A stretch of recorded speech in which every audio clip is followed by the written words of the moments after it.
Welcome to the Market Huddle with Patrick the Content Machine Serezna and Kevin the Macro Tourist Muir. So grab a drink, get comfortable, and get ready for a deep dive into the markets. Take it away, guys. It's November 15th, 2019, episode 54. I'm Patrick Serezna. Now, Kevin Muir is off this week, but rest assured he'll be back next week.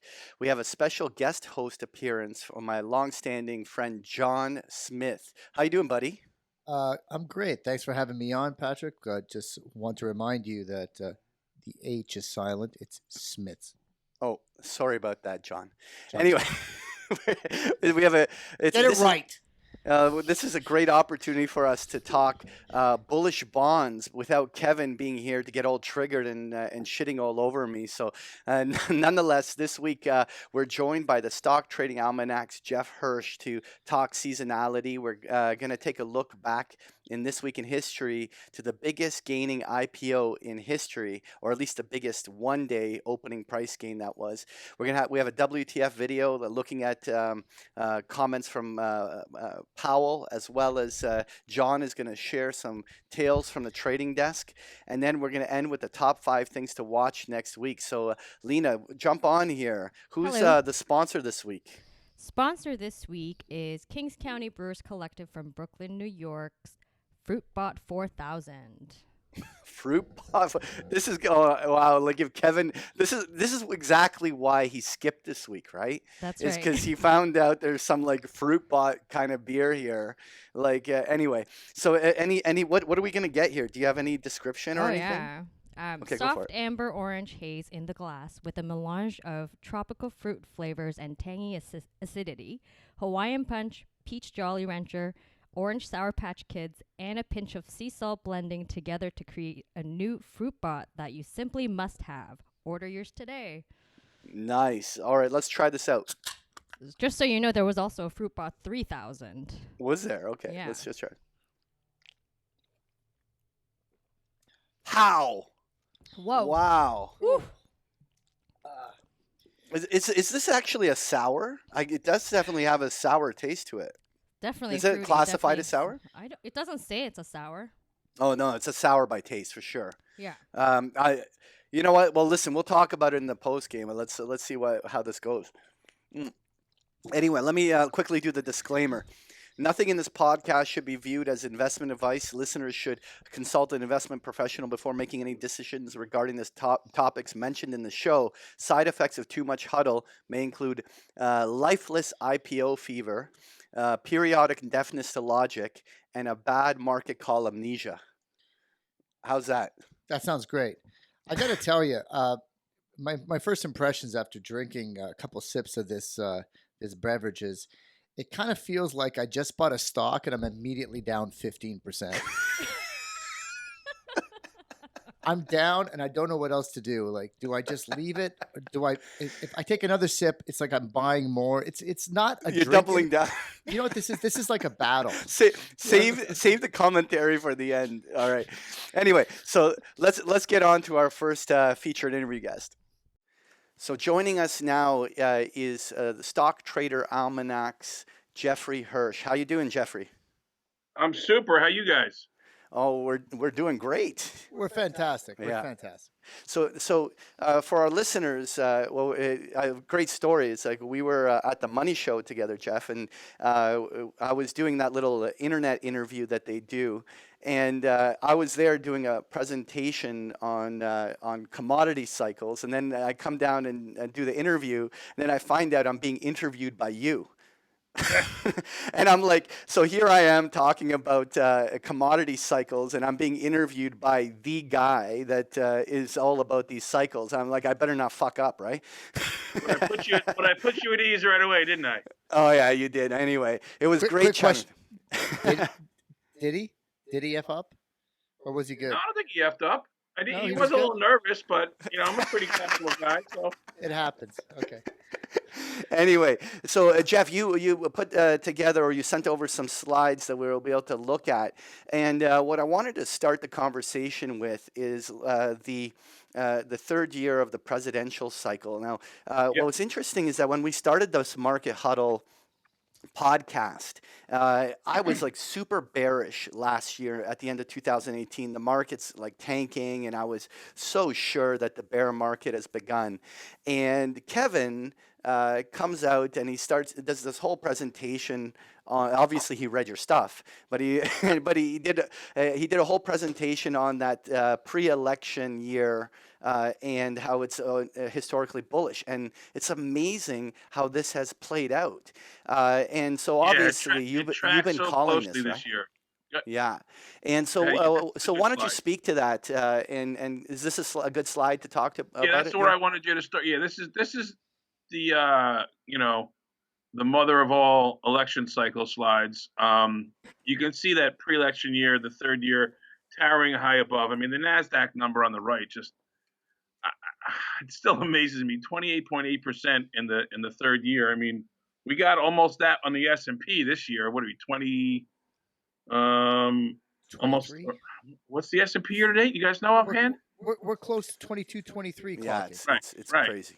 More, in line is like 15 or so for the Dow and the S&P. But what you see here is the power of politics, the power of incumbency.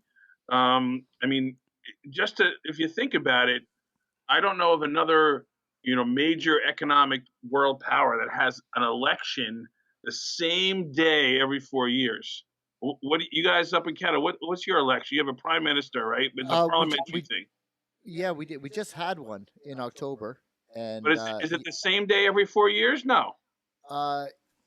No. it No. gets called, and you know what? It can Right. vary. So no, You it's can have that vote of no confidence. I mean, England has had what, 3 or 2 in the past year. They're having another one, I think, or they're trying to get another one with Boris Johnson. But I mean, that's the whole point: is that we have this what we call quadrennial quadrille, this 4-year dance where the person and or party in power is doing everything in their power to retain power, and that's what drives excuse me, the third year pattern of being so strong, because they prime the pump. I mean, we have a page in the new almanac. It's called "How the Government Manipulates the Economy to Stay in Power," and that's what creates this cycle of the third year being super strong and the other years being less strong. I mean, we often had, in the past, had gotten most bear markets and recessions and wars in the first 2 years of a president's term,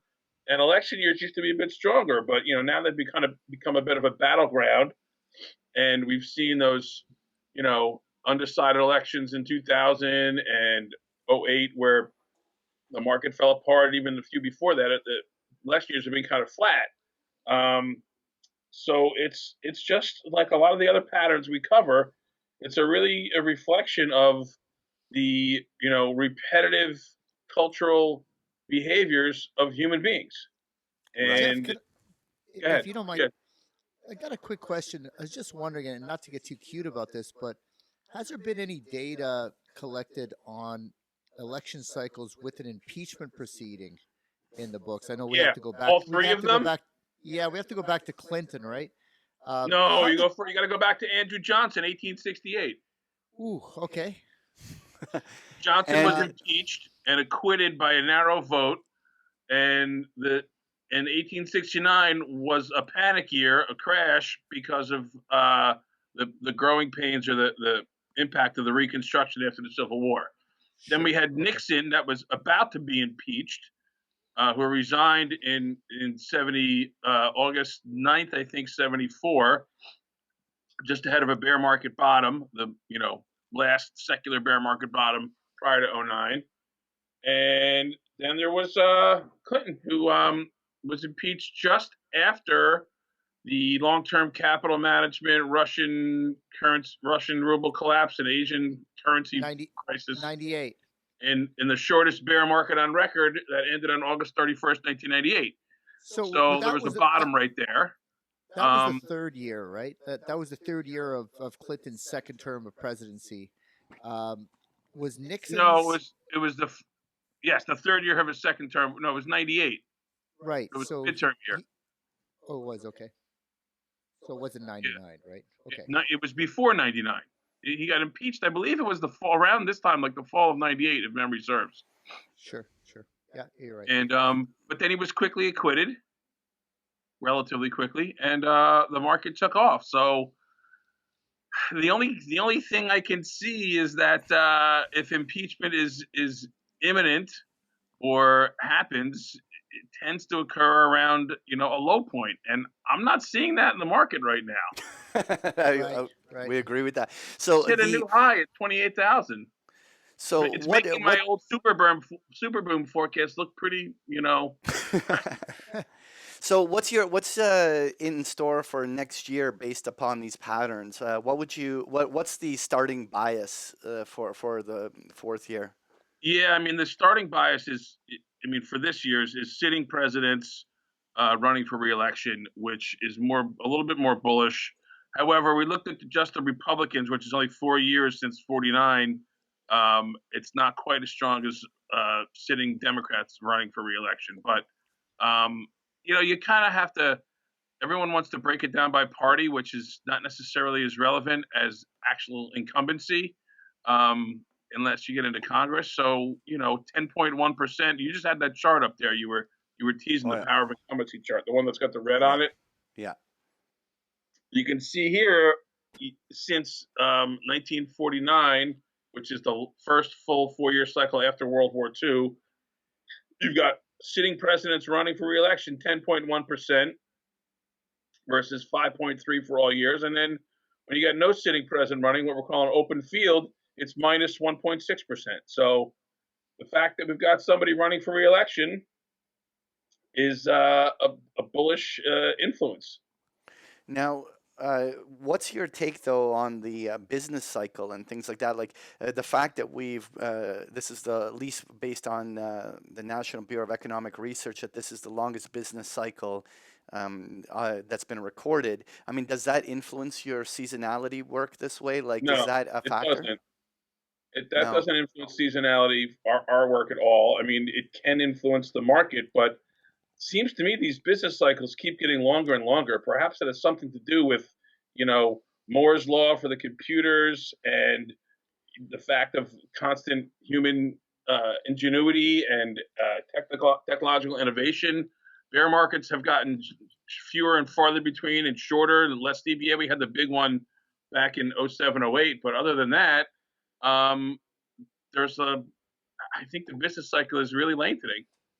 Right, right. So I want to move on and ask you about how do you think November will trade? Because you here have the November trading soft pre-Thanksgiving slide here that you were going to share. So here we are in the middle of November at the time of recording, and obviously we're going into the Thanksgiving period. And I want to talk about Christmas rallies in a little bit. But what should we expect here in the back half of November? Well, back half is, the back end of it's pretty strong, but you can see that little dip there from the chart that we have, in the like 5th through 8th days. We kind of had some of that. We seem to be rallying mid-month right here, like we normally do. This being the what trading day are we at today? 15th. Well, it's a 15th day, but not the trading day. No, it's not the 15th trading day. So we got what? Like 10th or 11th or something, right? 6, 7, 8, 9, 10, 11. You can see on my chart there that the mid-month spike has presented itself. We've had a little bit of a soft week after the soft few days after the beginning, and then based on history we should soften up a little bit before Thanksgiving, but then we tend to rally right through it and into the year end. I mean, into month end. Excuse me. And what do you attribute that to, Jeff? I mean, it's cash flows. Not shown here in the back of the Stock Traders Almanac is something called monthly cash flows, and it's driven by the institutions and money managers that control most of the money, and you've got people behaving again consistently, repetitively, collectively, moving money in and out of or mostly into the market at the beginnings and ends of months, and also in the middle of a month. You want to take a guess where that middle pop comes from? Indulge me. Yeah. So that would be no. I won't take it. No. It's the payroll deductions that go into 401ks and retirement accounts. Really? We've seen this change over the years where pretty much everybody who's got a regular job out there in the world, which, yes, there's a lot of people there, twice a month, beginning or end, and then the middle, they get an automatic payroll deduction that goes into the market, has to be deployed. And that's what creates that spike, that mid-month spike that we've discovered in the past 2 or 3 decades. That wasn't there earlier on. What's interesting is that right now a lot of the work that we analyze on our end is looking at is all based around options expiry. I don't know. Do you do any work on that? Like the fact that like all of this gamma is rolling off of the dealer books, and usually that allows volatility to return back into the markets. Like we've been more or less pinned at 3,100 because of all the huge exposure that's been open there. I mean, do you think that attributes to some of the tail end weakness in November, like as this rolls? Is that a pattern you see on a lot of the different months as we pass the expiration of each monthly cycle? We do highlight options expiration, the third Friday expiration for every month. It's different for every month.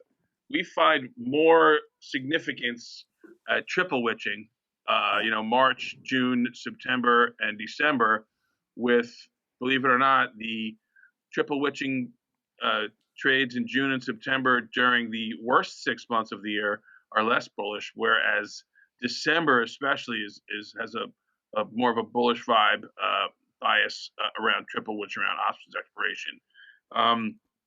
November expiration has a little bit of an impact, but expirations are something we track, and it is something that's significant. More so, again, quarterly when you have the index futures expiring, as well as index options and stock options. Right.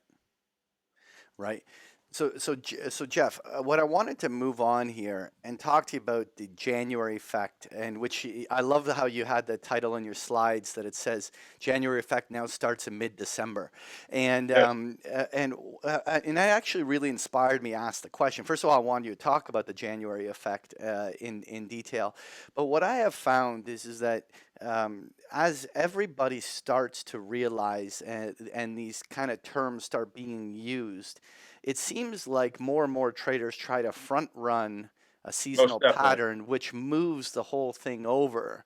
And so why don't you speak to that? Like, what have you noticed because you're the one who analyzes this in detail? Yep. What have you found? What should we expect for the January effect? And is that the Christmas rally? Is that what we should be expecting? No, it's different. And the Santa Claus rally is something different, though it happens within this time frame as well.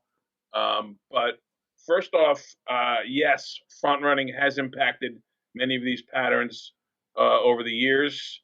They've shifted, they've come back, and that's part of our job, is to keep track of those shifts and make sure they're not just fickle short-term variations that get smoothed out over time. I mean, I won't declare anything changed with anything less than 21 years, and I'll still question it. But we look at long-term patterns, intermediate-term patterns, and short-term patterns, and we layer them on top of each other to see where that, the real frequency and magnitude exists over multiple time frames.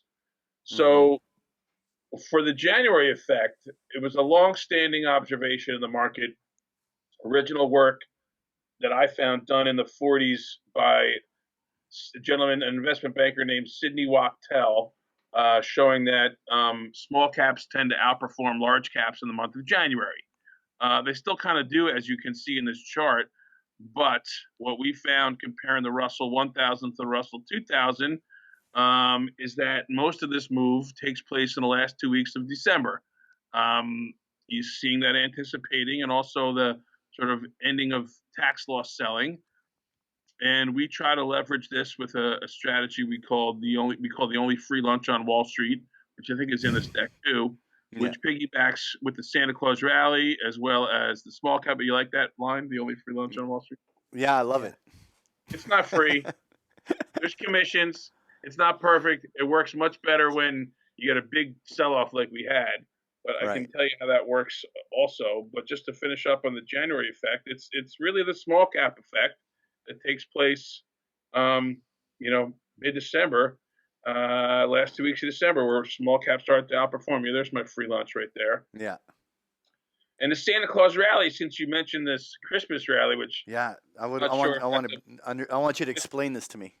A misnomer.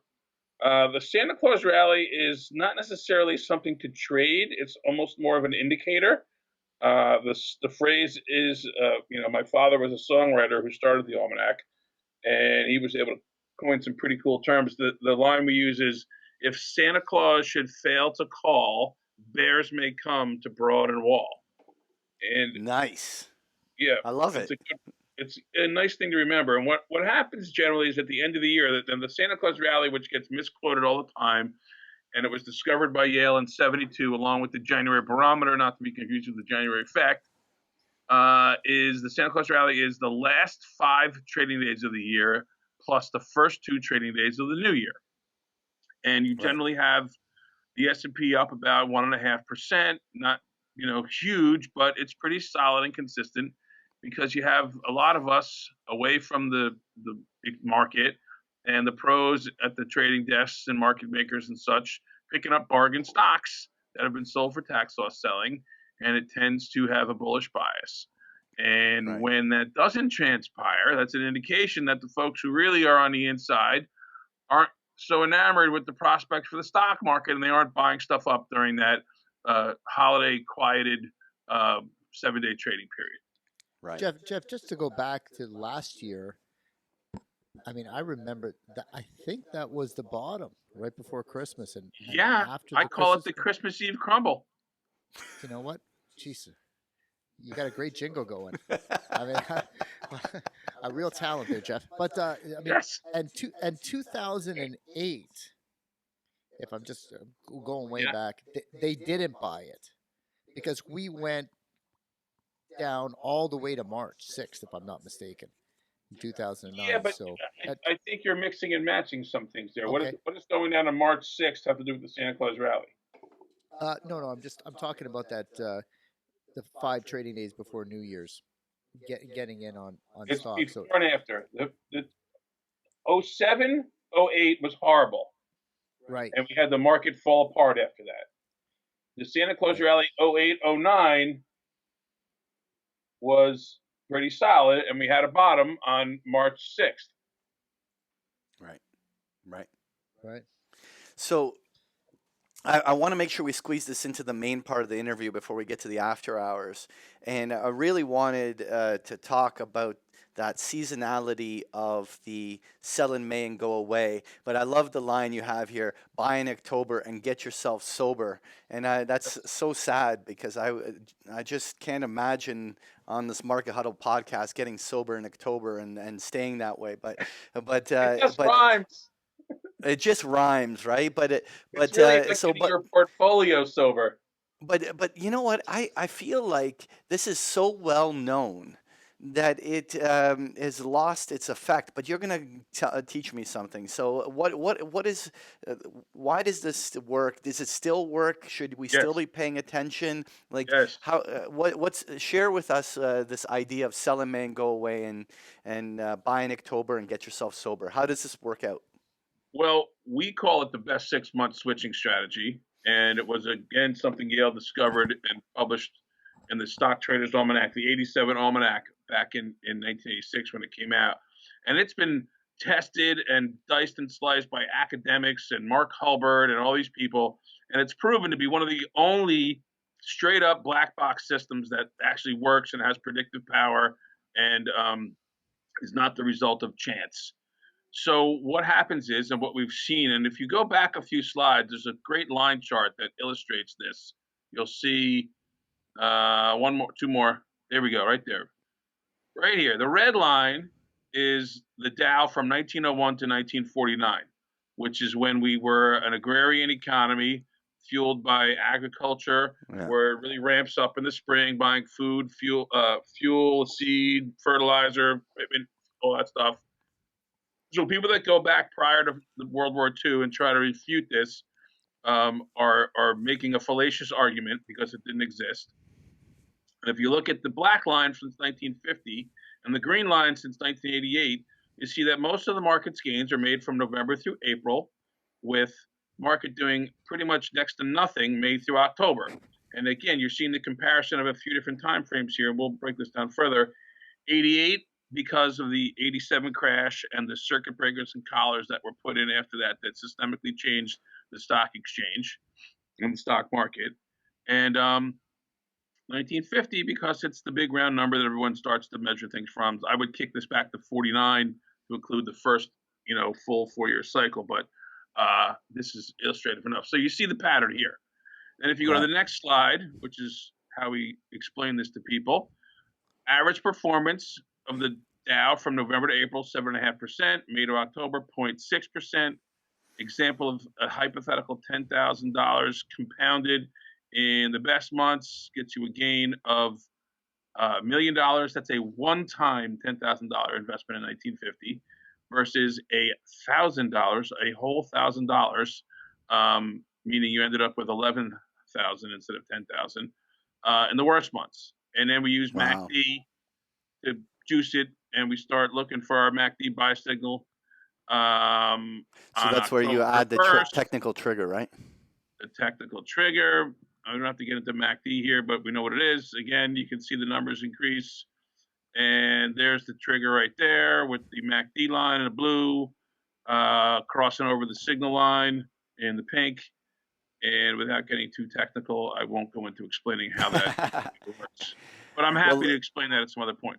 Well, listen, I'll tell you what, we'll continue this conversation in the after hours, but let's wrap up the main part of the interview here. So, Jeff, obviously many of our listeners want to learn more about you and what you do and where they can find more. Now, you just published the new updated version of the Stock Traders Almanac, right? And so why don't you tell everyone about it a little bit, what you do, and your subscription services and where they can find you.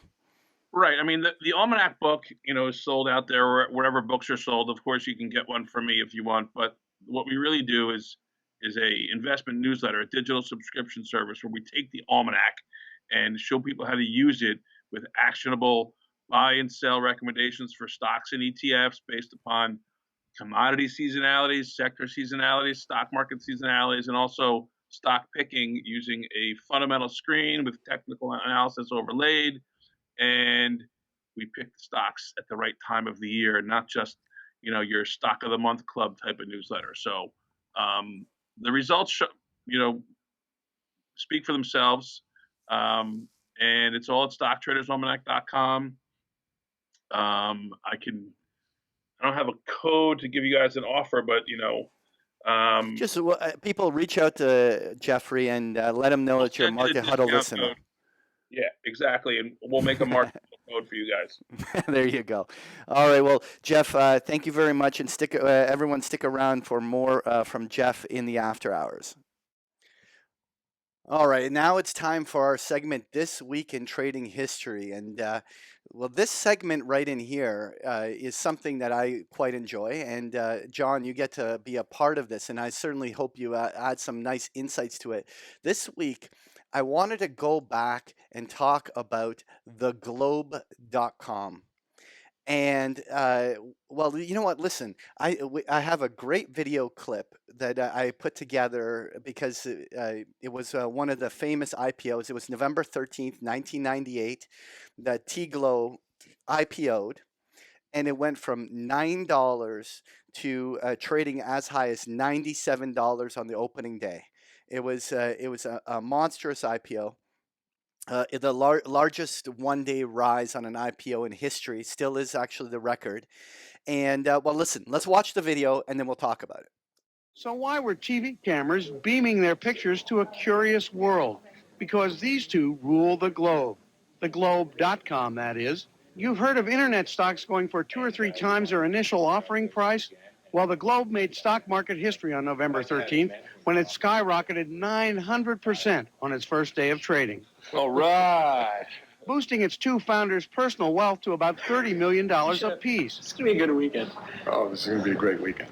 Weekend, heck. It's been a great life so far for Paterno, age 24, and Kreiselman, 25. And that makes the young co-founders of theglobe.com very rich men, on paper at least. Our Garrett Glazer paid them a visit at their offices in New York. He joins us now for tonight's Business Centerpiece. Garrett, Maria, what a story. It's amazing. It's really an amazing story. Theglobe.com started 4 years ago in a college dorm room at Cornell University in upstate New York. Shares opened at $9 and jumped to $97 on its first day of trading. Then, Steph Paterno was worth close to $100 million. Today, his shares are worth under 20 cents apiece, which makes Steph worth almost nothing. That's the sad part of it all. But didn't you? I mean, you sold on the way through. You must Barely. have No. We had one time to sell in the secondary offering, which netted me under $1 million, and I lost a lot of that trying to make more money by investing in other internet companies. Big mistake. So you're not a millionaire anymore? No. Well, I mean, not cash-wise. I have very little cash, but I have a nice apartment, and hopefully my T-Glow stock will go back up one day. Otherwise, I gotta get a regular job. Remember the old days, the mid-90s. Then the streets of Silicon Alley ran with gold. The internet was a revolutionary force, the economy an unstoppable train, and the boring old business cycle was declared dead.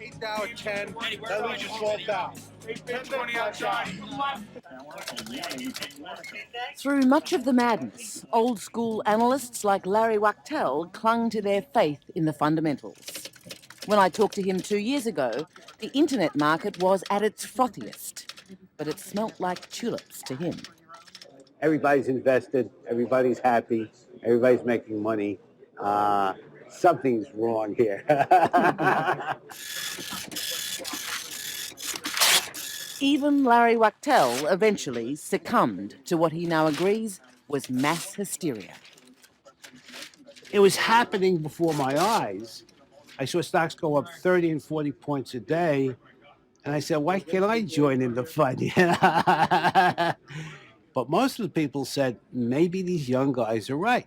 I'm old, they're young, maybe they know. So we followed the youth, and that was our calamity.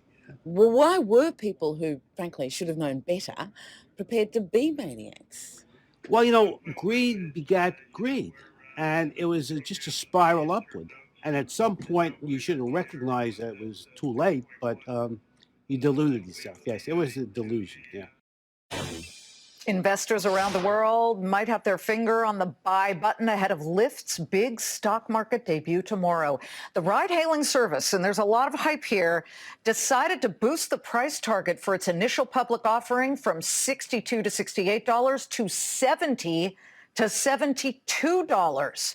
That gives the ride-hailing service a $24 billion valuation, the largest ever for a company entering the public markets for the first time. Is this move a telltale sign that the unicorn has gotten a little too frothy, a little too big for its britches, and that you, the investor, should just sit this one out and stay calm and careful? Our next guests experienced this type of hype firsthand, having discovered what was considered Facebook before Facebook. Theglobe.com, T-Glow for short, they were students at Cornell University in 1994 when they created what is widely considered to be the first social media site. Theglobe.com posted the largest first-day gain of any IPO in history when it debuted in 1998. It pushed that company's valuation to over $1 billion, but then its stock price collapsed during the dot-com bust. In their first interview together since 2001, here to weigh in on what lessons Lyft can learn from veterans of the dot-com bubble, and of course, what investors can learn, are the co-founders and co-CEOs, Steph Paterno and Todd Kreiselman. This is a Fox Business exclusive. It's like old home week, guys, because you were one of the first stories I covered when I first got into business news. Todd, welcome to the program. Steph has been on before, but when you see Lyft about to be put out there, what is your gut reaction? So My gut reaction is to worry, actually. I mean, look, this is a tremendous company that has had many milestones, but coming through those experiences in the late 90s, it's not lost on me that they're losing a ransom of money. And that's a concern. It doesn't mean that it won't ultimately be profitable. I think it will. However, it is a lot of money. And very few, if you look back over the companies in those late 90s, some of them, and Amazon being the best example, matured out of that and became a huge success, Facebook too. But many didn't make it. Yeah. Steph, when you look at the numbers tomorrow, and they're all excited, and they're going to be standing there ready to cheer, and all the traders will be waiting and ready to press the buy button and say, yay, what would you whisper in the founders' ears of Lyft? And by the way, let me just say, I love Lyft. I think it's a great company. But that said, that doesn't necessarily mean it's an investment for our viewers. Yeah, I mean, look, I actually love Lyft as well, and the fact that they've doubled or tripled their revenues year over years for the last few years and captured nearly half the U.S. market, I think bodes very well for them. But I would still tell the CEO, whisper into his ear, if you will, enjoy the calm before the storm, because once you do go public, it is a bumpy ride, and shareholders like to sometimes, grab onto the steering wheel and tell you how to run your company. And look, this is a long game. I'm not somebody who typically likes to make bets and predictions about the short term. It's a long game, and you should be ready to invest your capital accordingly and ignore all the noise, the screaming that may come from angry shareholders, the media trying to speculate about Todd's where the company laughing. should go when He there's a remembers short term. those times, I'm sure, right, Todd? And what? That was freaking hilarious. Like what a story that was. Now, what's interesting about this, John, was that Stefan Paternotte there and Todd Kriselman. I mean, they were quite the party animals. But it's amazing how much the IPO markets have changed, because back then that was a big deal. It was the first social media company to go public, but we were talking about it barely reaching $1 billion market cap. It was like a $880 million market cap, and it obviously the IPO price was $9, jumps to like $97 intraday high, closes like at 60 something, and then just basically goes down from there. But what's amazing how today, when these new IPOs like the SoftBank and all these guys have figured out, they don't mess around with $1 billion market caps anymore. When they take these unicorns public, they're going right after the jugular in these 10, 20, 30 billion dollar capital raises, right?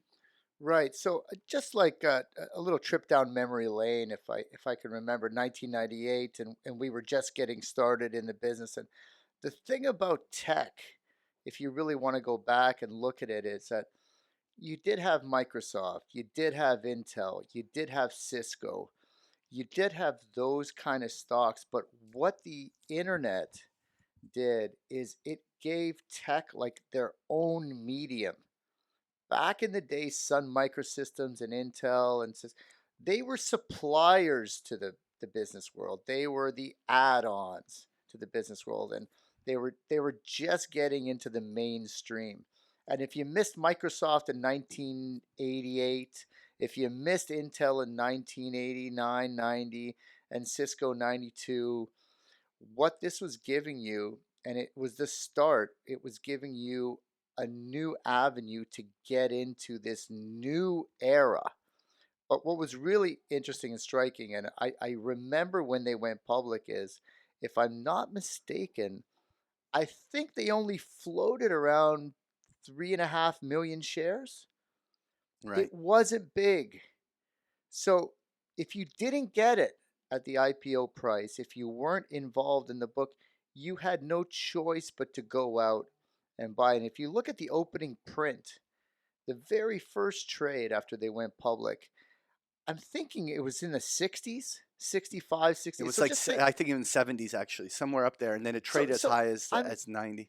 just think about that. Just think if you were fortunate enough to be an initial investor at the IPO share price, I think it was 8, something like Yeah. that, and your first trade was a 70 Seven. But do you no- think a they were number all that locked started. in? Do you think there was a lock in on those? So back then, I'm not sure if corporate governance really had all of those things kind of tied up. I mean, Yeah, I it's really you know it evolved it so it much it, from there, it right? So much regulation has come from all of the shit that happened in 98, 99, right?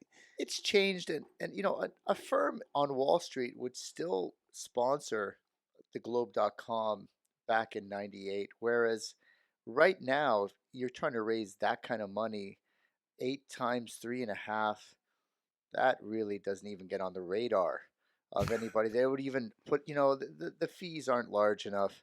The whole backdrop's not large enough for anyone to Yeah. sponsor something like that. So So anyway, what I wanted to leave it with on this, because I want to talk some IPOs with you later on. But what's interesting about this was that they were Steph Paternotte was labeled the poster boy for the internet craze out there.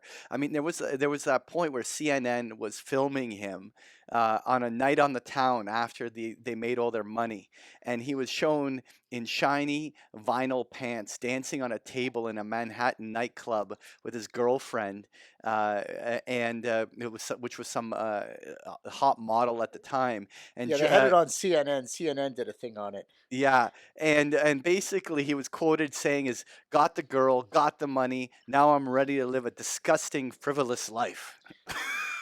And now he's living a frugal life. So that's Well, that's you the know what? lesson. It's amazing because like at least when you look at a guy like Adam Newman from WeWork, I mean he got it right. In the end, the whole thing is blowing up, and he got a $1.7 billion payout handshake from SoftBank. I mean he ain't going broke anytime soon. Even though, and he's not going to be sticking around to clean up the mess that he created with that company, is he? Like No, I bet you Steph is thinking, man, we should have worked out an Adam Newman style deal. Anyway, yeah. I mean, that's two big differences. There's a difference in size and a difference in time, and that's one thing that will go on these new IPOs. They are going public a lot later in their life cycles. So those are one of the markers that we're going to talk about later about, what to look for if you're going to dip your toes into this style of investing. well, let's talk about it. Let's Yeah. talk about it. So I mean, you know quite a bit about IPOs. Obviously, you have a little bit of a Canadian spin on all of it, but like with it's crazy, like these unicorns that are going on in the U.S., right? Which is, and all of them are getting hammered. Whether it's Lyft, Pinterest, Uber. all of these are not working. But you have some good stories for some of the ones that are relevant over here. Like what's on your mind? Well, just what has worked, and there are markers to sort of like determine what you should be at least paying attention to or seeing. And I'm going to go back a year and talk about Canada Goose. Canada Goose was a consumer product. Consumer was strong. Canada Goose had a very strong brand. Canada Goose went public in the US and in Canada. They had a strong backing. I think Bain Capital was there. They had a strong institutional interest. There were people ready to line up to support this into the market, and they had a plan. They had a plan on what to do with the money. These guys at TGL, going public was the plan. That was the plan. They made it when they went public. And you take a look at guys like Bezos and Zuckerberg, they're just guys in their sweatshirts going into their small offices, writing code and making plans, and that's a big, big difference. Yeah. But a Canada Goose story, like an IPO, which I believe went up 4 times in the first year. And even if you didn't get it on the IPO price, you could have got it 10%, 15% higher and still been along for the ride. But on these IPOs, really, what's been happening in the US is it's almost an exit strategy now for some of these companies where they've been public for so long. Look at Uber. They were public forever. 20 rounds of financings, all the VC guys still not making money. When the capital runs out on the private equity side, there's only one thing left to do. You go public or you start going into the debt world. And when you get into the debt world, things can get ugly real fast. So, Yeah. you know, It's better to take suckers' money. it's better to get funded by, you know, talking about suckers. I don't know if you there's been a lot of talk last week about these math geniuses at Renaissance. These guys, I think Yeah. Simons is the name, and you know, algorithms, PhD, so on and so forth, and how they were able to generate consistently better returns. The one thing that I got out of that was really kind of interesting is that with all those algorithms, it really kind of came down, at least in the article that I read, to one thing is that they kind of almost zeroed in on who they were betting against was the big thing. They weren't really, I don't know, it wasn't like they had some secret sauce in that way, but what they wanted to do is they wanted to be investing against the people that either were, they describe them themselves as bored dentists that were day trading just off spec, or just uninformed novice investors. They found that that was the one thing determinant that got them the most success. And I guess just a lesson, like, you know, hey, do your homework, right? Yeah, right? yeah. Right? Come prepared. Absolutely. The dog didn't eat your homework. You know, the market doesn't care. The market doesn't All care right. if your dog ate your homework. You're not getting a pass. All right. Well, listen, we'll continue this conversation on in the after hours later. But anyway, so let's move on. It's time for Tales from the Trading Desk. And now both of us actually, we've been friends for over 20 plus years in this business. Reluctantly, but yes. Yeah. and so the we've been friends, and we both got into Ooh, the this business. It's a battle, Pat. Yeah, it's a battle. It's a battle. It's a battle. Fruitbot 4,000. It's a battle. So in the we got in the business very similar times, but we both started our careers a little bit different. You wanted to get be a broker in this business, and They you call it started, wealth manager now. They call it wealth manager, but back then you wanted to be a broker. You just wanted to play the game, and back then you started off at what whether it's you want to call it a bucket shop or a boiler room, you started off right at the bottom, and I'm thinking you got to have a great story for us from your days when you in your early part of your career. So why don't you share with us a tale? Yeah, so I wanted to get a job in the business, and it was tough. It was tough. It was everyone wanted to get into finance in the late '90s, and I had to really accept a job at a they called themselves a boutique shop, and a boutique. Anyway, go on. I don't know what boutique was about it, but really what they were doing was they were financing themselves companies that were desperate for cash and Wolf of Wall Street style. Yeah, you know what? It wasn't that dissimilar to the Wolf of Wall Street style. Just, you know, a bunch of guys with a phone. Some of them didn't even have computers. A lot of like really interesting characters coming through there, and you kind of had a system. You had a system of there were cold callers, and once you got your license, you'd be selling them the stock of the day or the stock of the month from the inventory of the firm, and that's where the commissions were as high as 20-25%. Wow. And then you lost that account. You didn't have a relationship. You had a phone call, and then it went to a senior guy, and a senior guy would add on more shares as they had various tactics to get the share price up. But, you know, the one newspaper in the city would just basically print the last trade.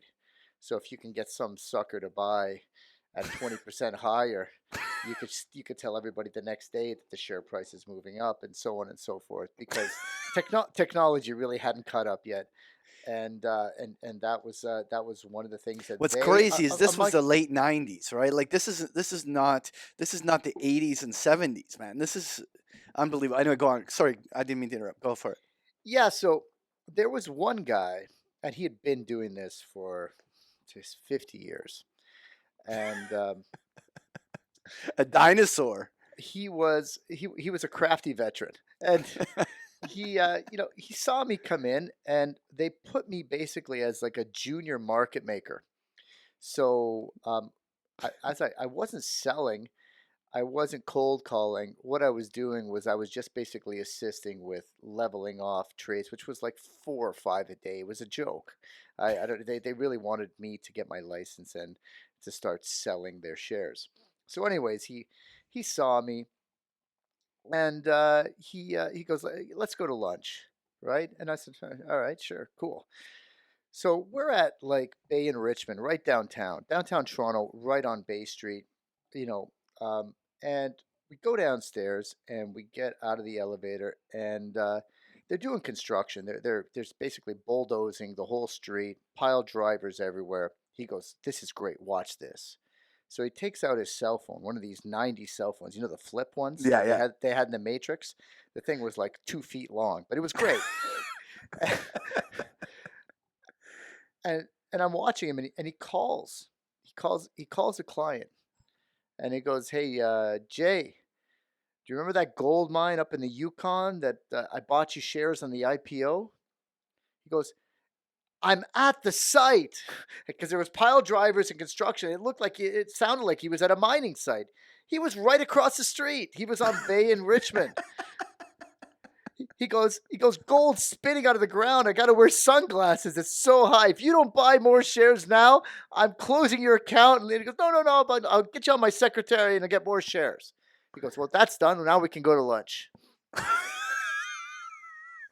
So that was one of the same guys. That was like a smooth operator.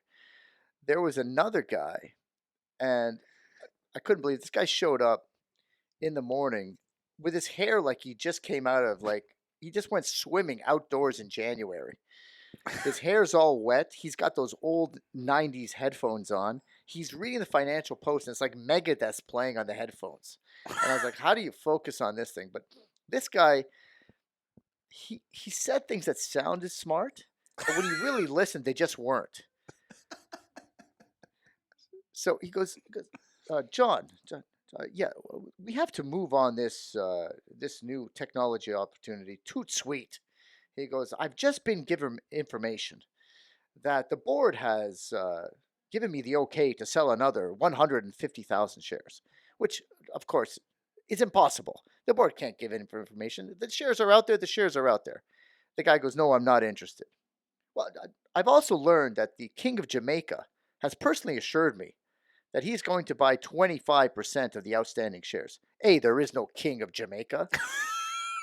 Okay, there's a king in England. Jamaica has no king, never had a king, unless you want to go back to pre-Christopher Columbus. He goes, "No, I'm just not interested." He goes, "John, I have one more thing I'd like to share with you. I'm really a woman." He goes, "What?" And then he hangs up on him like, that's his sales pitch? That was just crazy. That's crazy. That's It made no awesome. sense. I don't know what to make of it. People You know?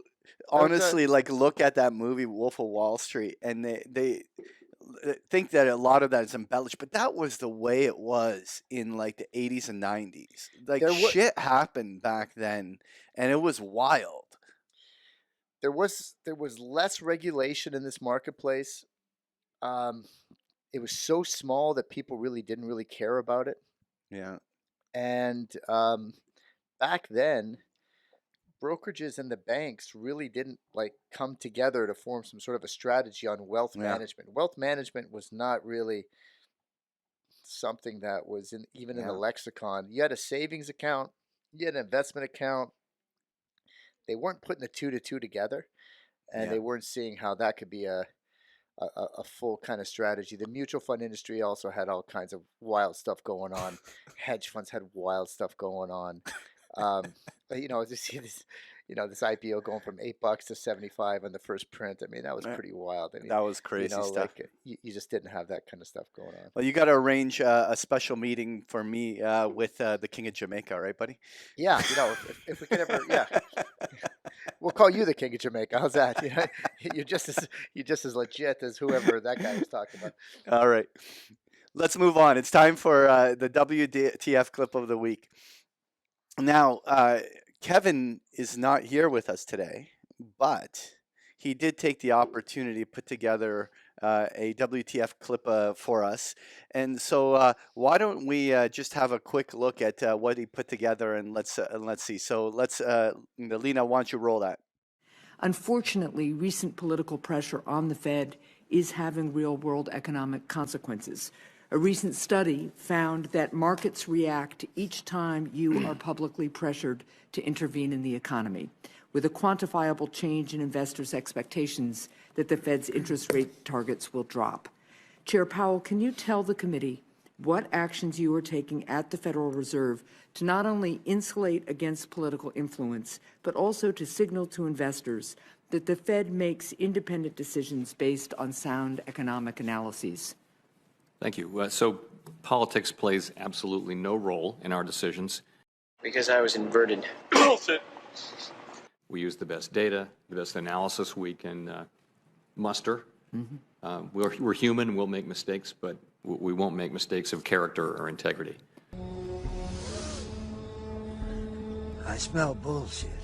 I am familiar with that research, and I would just say I think it's very hard to look at, our incredibly complicated financial markets and economy where many, many things are driving results and pull out one or two tiny effects. There's other research that points to different results, but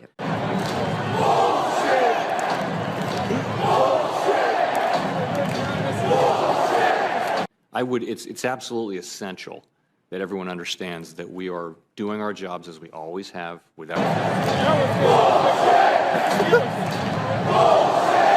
regard to politics. We serve all Americans. We do the best we can based on our analysis. We try to be as transparent as we can. We explain ourselves, put everything we do on the record. When people dissent, they put their dissent on the record. Yep. And that's as it should be. Yep. Everything that guy just says is bullshit. Thank you. That was so funny. You know what? First of all, it was bullshit. Like, let's be realistic. I look at the feedback loop in the markets, which is that the Fed really does what the market cues it up to do. I mean, when the Fed funds and when the marketplace prices in the Fed to move, the Fed moves. And so if you have the political influence driving the markets, there was that one comment made, I'm trying to remember who it was, but they were saying that Trump will go down in history as the president that could influence the market the most from any president of the past. And so you have a situation where Trump influences the market, and then the market will ultimately influence the Fed.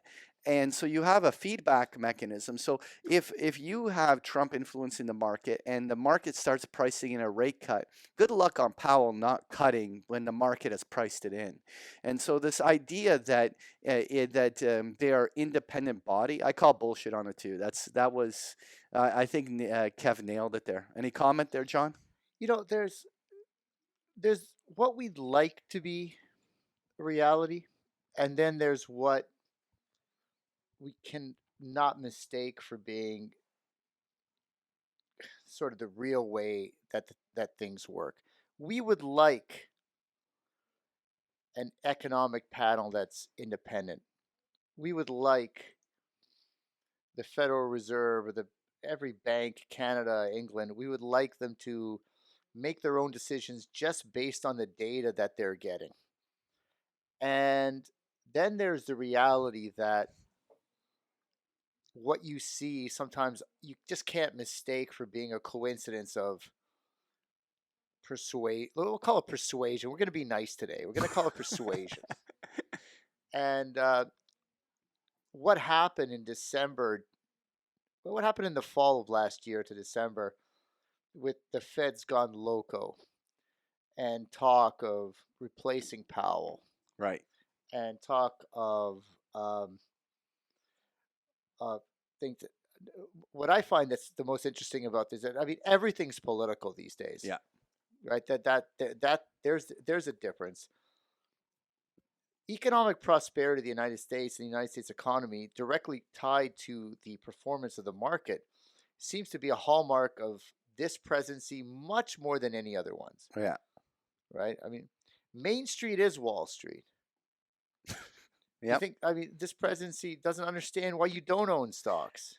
The point being is that the independence of the Fed is, yes, the president isn't telling Powell directly what to do, but it's all interconnected, and it's not that they can act in an isolated bubble. Anyway, Kev, good job on the WTF video.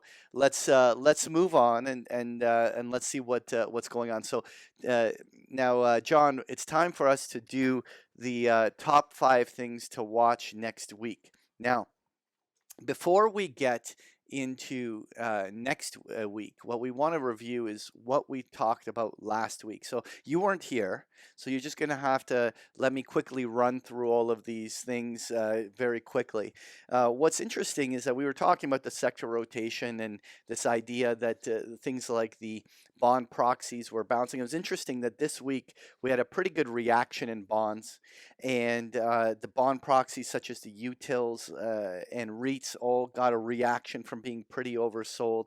And so once again, Kevin and I called the market bottom by actually pointing it out, and it reversed, but it is interesting.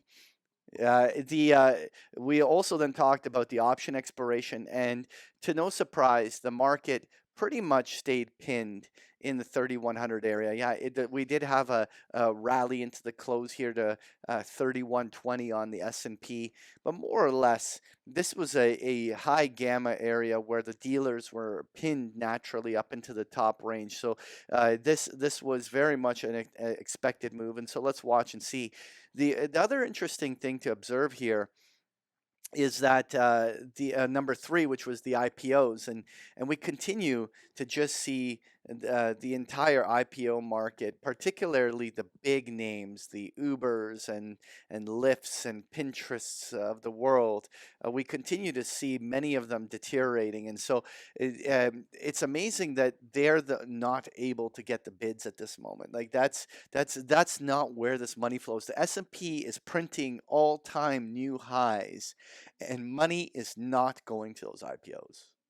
It's it's really interesting to see how that's developing. So number 2, we were talking about the CPI and retail sales, and so let me just quickly pull it up. So retail sales came in. Actually, that's I'm looking at the wrong one here. So let me just see what happened here. The inflation number came in actually higher than expected, 0.4. It's not going to allow Kevin to win the bet. But it did come in a little bit higher than expected. And then let me just see what the retail sales number came in here. It came in at 0.3, also a little bit higher than expected. So Kevin was wrong. He was expecting it to be weak. I'm gonna see. I can shit on Kevin when he's not on the podcast, right? It's the only. That's very brave of you. It's very brave of me when he's not here to defend himself. I wonder what happens to me next week. By the way, all of our listeners, if you enjoyed John Smith's appearance on the show, it's Smith. The H is silent. The H is silent. You've known me for 20 years. Okay? And make sure that you let us know, and we'll make sure he makes a guest appearance every once in a while on the show. Yeah, show me the love, and I'll come back. There you go. And so number 1, we were talking about the bear steepener. Really, the curve hasn't changed much from last week. I mean, we had a steepening in the curve. It gave back just a little bit. This is the 2s, 10s, but we're is it a major turn in the trend? It's if you just use some basic trend lines, we are having violations that are starting to show that maybe there's a turn. And so whether we get the steepener or not is actually a pretty big deal. And I don't know whether I'm ready to already call that a major turn, but it's worth watching. So every portfolio manager that manages fixed income has got it wrong this year. Really? Well, the big money ones that I've talked to, and the bond market is one thing, the economy. The stock market's many things, right? But the bond market is really the economy, and this is almost their kind of revenge trade in a way, that they feel that they had all the right data, they did all the work, and they still got it wrong, right up until this sort of uptrend. Everyone telling me that things are good, things are all right, the party's going great, there's no need for more beer. Trump just wants the beer to keep going. Now, the hangover could be really, really bad. But when you're at a party and the party's going great and some guy shows up with 4 more kegs of beer and you stay, you can have a good time. But at some point, you're going to pay the price. Well, it's portfolio managers saying, don't mess with the party. Lots of guys here, lots of girls. It's good music. We got a DJ. The party's good. Oh, listen. Let the party. You know what? Don't bring more beer. But guess what? Listen. Trump wants the beer kegs to just keep going. This is more than Trump, buddy. The financial system is at a major crossing road in terms of amounts of debt, and interest rates being lower is all a byproduct. This would have been the problem of a Democratic president if let's say Hillary won instead of Trump. Yes, Trump has been juicing the stock market, and yes, Trump has been adding that stimulus to keep things going. But I don't think you can translate Trump to the bond party, because I think that the 30 to 35-year bond bull market that's been in place is something much bigger than Trump, and it will come to an end. This is where Kevin is right. It will come to an end, but the problem is that if you keep crying wolf every year, it's just like me trying to call market tops. Like I keep saying that the end is near, and then the bull market just keeps going, right? What happens is that recognizing that it's not sustainable is one thing, but you have to have a reason why it's all unraveling right now. And I don't see the reason why we should see an imminent turn in the interest rate markets that way. In terms of rates going up I don't think rates are going up anytime soon. Eventually, Kevin will be right. Like eventually, there's going to be some event that is going to cause a structural shift. But it's just not going to start on November 15th of 2019. It's one of these things that in our lifetime we will see a massive financial restructuring of some order, and all of these interest rates and everything is going to be reset, and what it will look like I'm probably not even smart enough to know, but I just don't think it's imminent. And if you keep kind of pushing this like Kevin does, I hear I'm just using Kevin way too much. He's not here to defend himself because I'm taking I'm going to save that for the next slide. But I'll defend actually, Kevin. to be honest, defend Kevin in his stead. Forget it. You know what? Stop for a second, because this conversation starting with with number 5 on the thing. So let's quickly move on to the top 5 things to watch next week. And number 5 is talking bonds in the absence of the macro tourist, because this is the only safe environment I have from which I can express my bullish bond views without Kevin shitting all over me and getting all triggered. And so we can talk about the conversation we had there. And to me, I am not a I don't believe 10, 20 years from now we're still going to have negative interest rates and zero interest rate. There's going to be a period where governments will have no choice but to turn to creating money to deal with the situation, and it's going to lead to inflation, and it's going to break the bond market at some point. I just honestly think that if anyone who thinks it's happening this year or even next year, I don't even think it's a 2020 story. I believe the bond market is still, the bull market is intact. The bull market will still continue next year. And we're going to see eventually when the business cycle turns and a recession comes, and whether it's a 2020 or 21 story, a recession will come, and the Fed will cut to zero, and the whole yield curve will flatten, and interest rates will go down. I don't know whether we'll see, when I say the whole curve is going to flatten, I mean long bonds will still perform. And we might still see steepening in that environment, depending on if the Fed is cutting faster. But there will be a day of reckoning. It's just not in 2020. I'm making the call right now. And that's it. Kev, you can come online next week and shit on me for this. I'll let you have your rebuttal, but that's my opinion. Any comment? Well, so we're talking, what is inflation? What we all learned in high school. Too much money chasing too few goods, right? Is there wage inflation? Yes, thank God, at the lower end of the pay spectrum, finally coming in the United States, hopefully coming up here.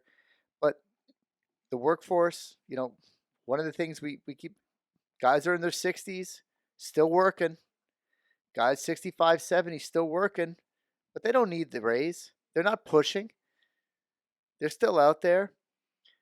Wage inflation, it's on the lower end, not on the higher end. No, there's no sign of wage inflation. And it's amazing is that we have Trump such can do a lot of things, but he can't make America young again. That's true. He can't make and this is not to get political, but this is the most anti-immigration president in modern memory. Yeah. So the young labor pool has got to be domestically induced. I don't know who's having 8 kids, to replenish that workforce. I'm sure they're out there, but I don't know. But even forget that. How about just the Gen Zers coming in to replenish the workforce? Anyway, the point being is that yes, inflation will at some point come. I just don't think it's 2020. Anyway, you're right. I'm with you. So let's move on. Number 4. I wanted to talk the dollar index. Enough about bonds and interest rates. So let's get to the dollar index. And what is interesting is I want to just talk about a technical level. So here I have the dollar index, and we had a pretty oversold condition on the dollar, and then we went through this little rally the other week that saw the dollar index printing up towards like 98.5. And that saw the euro testing 110 on the downside, and we saw all sorts of the cross currencies making that reaction. But from a technical perspective, this was nothing more than a 50% retracement of the prior decline. And so what I felt was important for our listeners to watch for going into next week is, was this just a retracement, and will the dollar bear resume? Now, I am a bigger picture still a bond bull. Sorry, not bond bull, a dollar bull. I actually am not bearish the dollar, but this is technically a level where a resumption in selling could occur. I mean, we could see the euro off this level, the euro trade back to 112, the Dixie trade back to 97, and just looking at the CAD, I have here.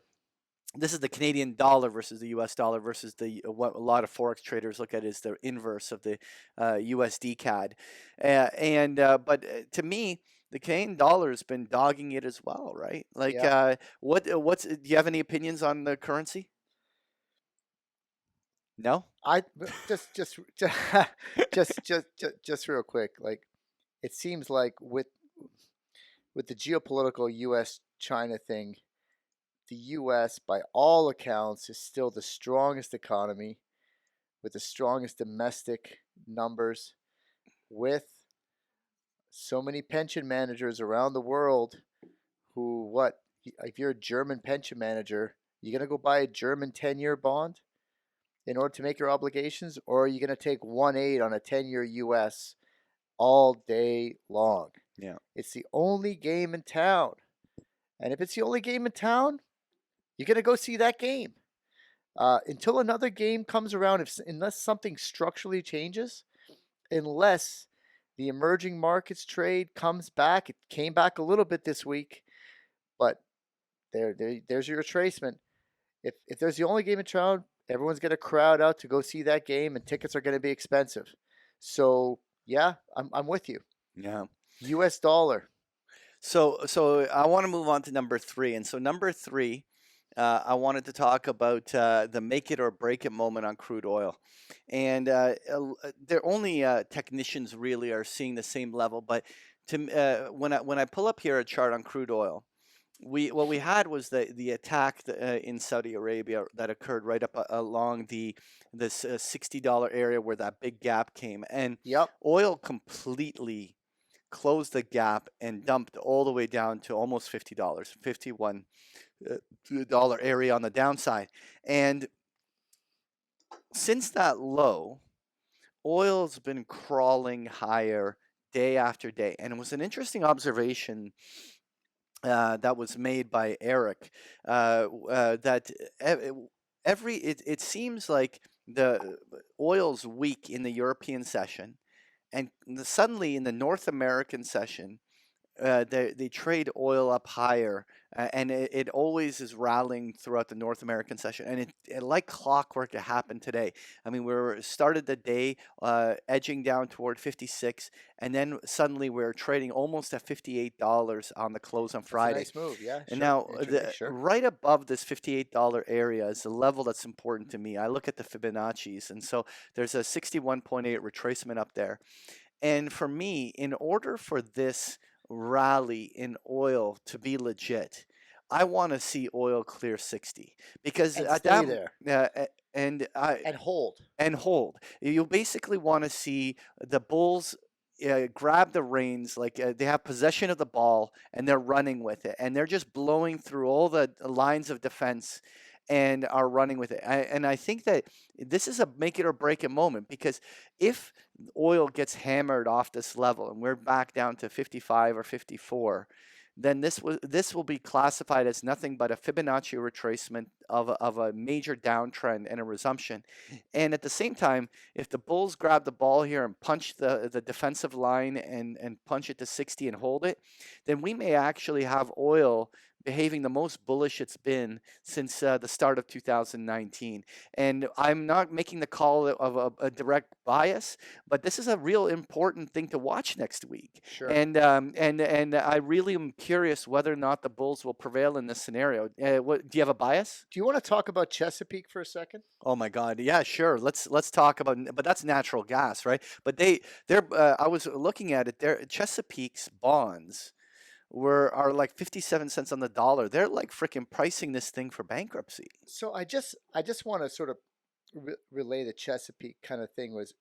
I think they had their earnings out, and they put a note where ongoing business could be a growing concern. And I just want to sort of relay, because Chesapeake is really the poster child of the United States energy strategy to become self-sufficient by way of fracking.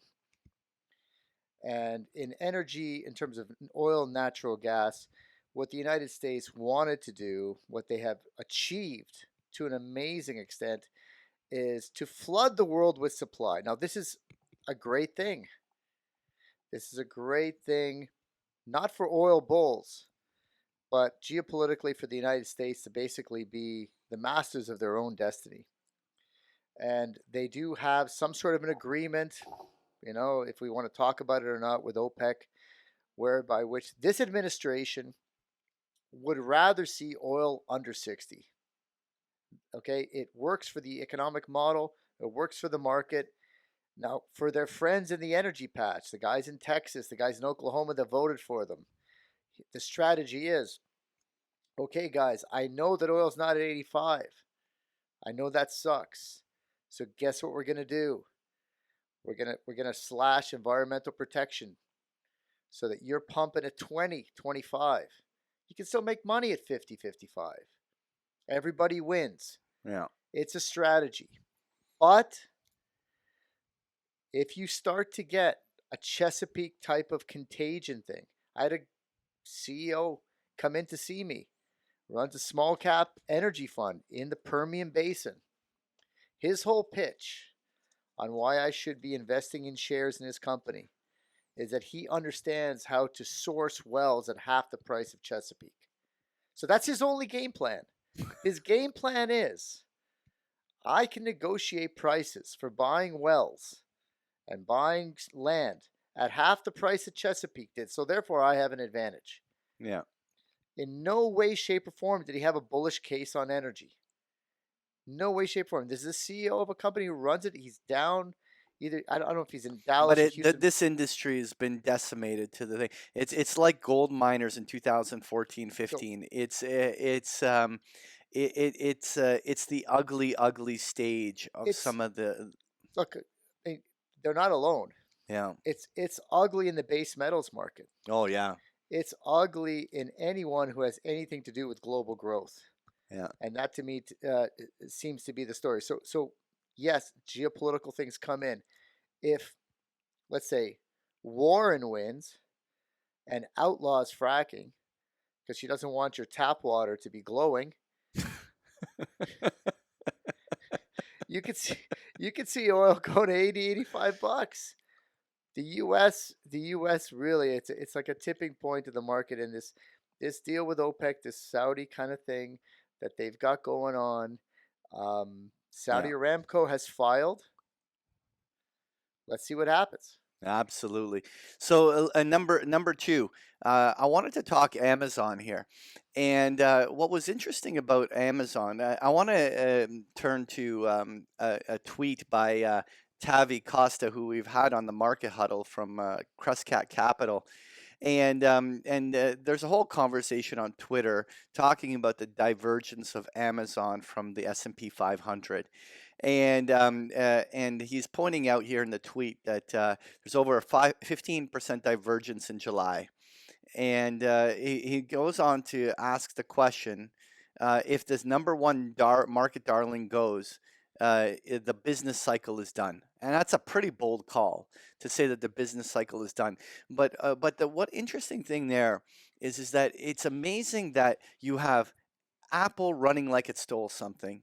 And you have Microsoft edging higher, and you've got the entire technology ETFs just running, and Amazon, obviously, it's predominantly in the consumer discretionary basket more than it is on the tech side anymore. But it's just not being bid. Like it's just like look, the S&P printed all-time new highs, and Amazon is down on the day. There is no money flow going into the stock, and it's interesting that Tavi's talking about this, and there's a lot of people buzzing about this in the space, but I think it's a thing to watch. I mean, if Amazon breaks 1,700 on the downside, and we're breaking multi-month lows, what does that tell you about the markets? I mean, do you think we're overreading into this too much? What's your call here? Yeah, my call is that. Do you remember the first time you saw The Empire Strikes Back? No, I don't. Okay, I do Okay. remember. Actually, I do remember. That's Well, actually an epic movie. When I was a This kid. week was Walmart Strikes Back. Everyone put Walmart up Oh for yeah, dead. it was a great movie. Walmart can't compete. The whole narrative of 2018 I gave it is that back, buddy. Amazon's a killer. Amazon's gonna kill you. Amazon is But gonna is that all lay about? Is it about the stock price? Amazon. No. Just I'm talking about the model because everyone, like, if you watch CNBC, everyone's obsessed with the model. Like all these smart guys talking about the model, and that Amazon's got the model, and everyone loves Amazon Prime, and you can't do without. Who wants to go to a mall anymore? What if what you want isn't there? Amazon's got everything. Blah blah blah blah blah blah blah blah blah blah blah blah blah blah, and leaving every other retailer out for dead, giving them a discount. Well, Walmart they've got a deep bench. They can hire some pretty smart people. Yeah. They've been around for a long time. Walmart came through. I live in downtown Toronto. There's 2 Walmart distribution centers. 5-minute walk from my place. So I could go buy wine at Walmart. all right, but Touch listen. a screen. All go right, get my- this don't was have to go to the not LCBO. whether Anyways, Walmart's going higher. Amazon, is it a game changer for the No. business cycle? No. So Tavi's it's wrong. just like everyone said. What Apple wasn't Apple done when it hit 160? Yeah, it was done. Okay, well, okay, well, it's not done anymore. It's not done anymore. So, but so, anyway, yeah, like, I think it's a pretty big divergence, and I think it matters. But let's watch. if you're and long see. Amazon, it is does, yeah. it is definitely a thing to watch next week. Whether Amazon can hold above 1,700. My intuition is it doesn't. I think because I think the whole market is in actually it works into number one. So let's quickly go to number one. And number one is the S&P 500 in the post-expiry market correction. And we at Macro Voices we had a interview with Charlie McElligott, who does all of the gamma and delta quant analysis of the markets. And I was reading his note this morning. And of the like $16 billion of gamma that's open on the options market in the strikes between 3,080 to 3,120, 50% of it rolls off on this November expiration because obviously the gamma is the biggest on the front month options. And the point that he gets at is that volatility will be back next week. It doesn't. He's not making the call that that's higher or lower, but rather that what was pinning the S&P 500. Volatility is usually lower. Volatility because of the dealer gamma is lower into the expiration, and then the volatility comes back in the post expiration. And one thing I was pointing out on some charts was the fact that the S&P has in the past had market corrections that have occurred in the post expiration period. I think only in January and October did we have a rally in the back half of the month. And with the S&P 500, let me just pull up a chart. With the S&P 500 having rallied the way it has, it is highly vulnerable for a market give back. And Kevin basically tweeted me this morning. He says this rally today is a prairie dog, and I'm with him. By the way, I don't know if you're familiar with the prairie dog term. Are you? No, it's a market huddle prairie special. dog it is, but I don't know what a prairie dog. Prairie dog market analysis as a market huddler. Now that you're a market huddler, the prairie dog is where the market pops above a key overhead resistance level, fakes everyone out like a prairie dog popping its head above the ground, and then pops back down below and reverses the other way. And it's a fake out move. And Kev's calling this as a fake out move, and I'm with him. I actually think I'm not with him. I think now. I want to emphasize that I've shared this with my members. I'm not in the camp that this is a major top and we're about to have a bear market crash from this level. But it is very typical after a move of this magnitude to have and especially after a big gamma roll off like that, to have a 3% pullback. And so for us to wipe 100 S&P points and a backfill back towards 3,000 where all the previous highs were, I think is actually an incredibly natural move. From that, we could have a seasonal rally, just like Jeff was talking about, from a seasonality and going into the November the Thanksgiving season, and we could turn around and see a meaningful rally that goes into December, and maybe we even print higher highs. But my money is on the fact that the market is likely to correct here. But as all of our listeners know, that when me and Kevin agree on something, you probably should do the opposite. And so with us both feeling like a correction's underway, maybe you should go long. It feels good. Feels good. It Join the does. party. It's Join quite the party. Everyone's doing it.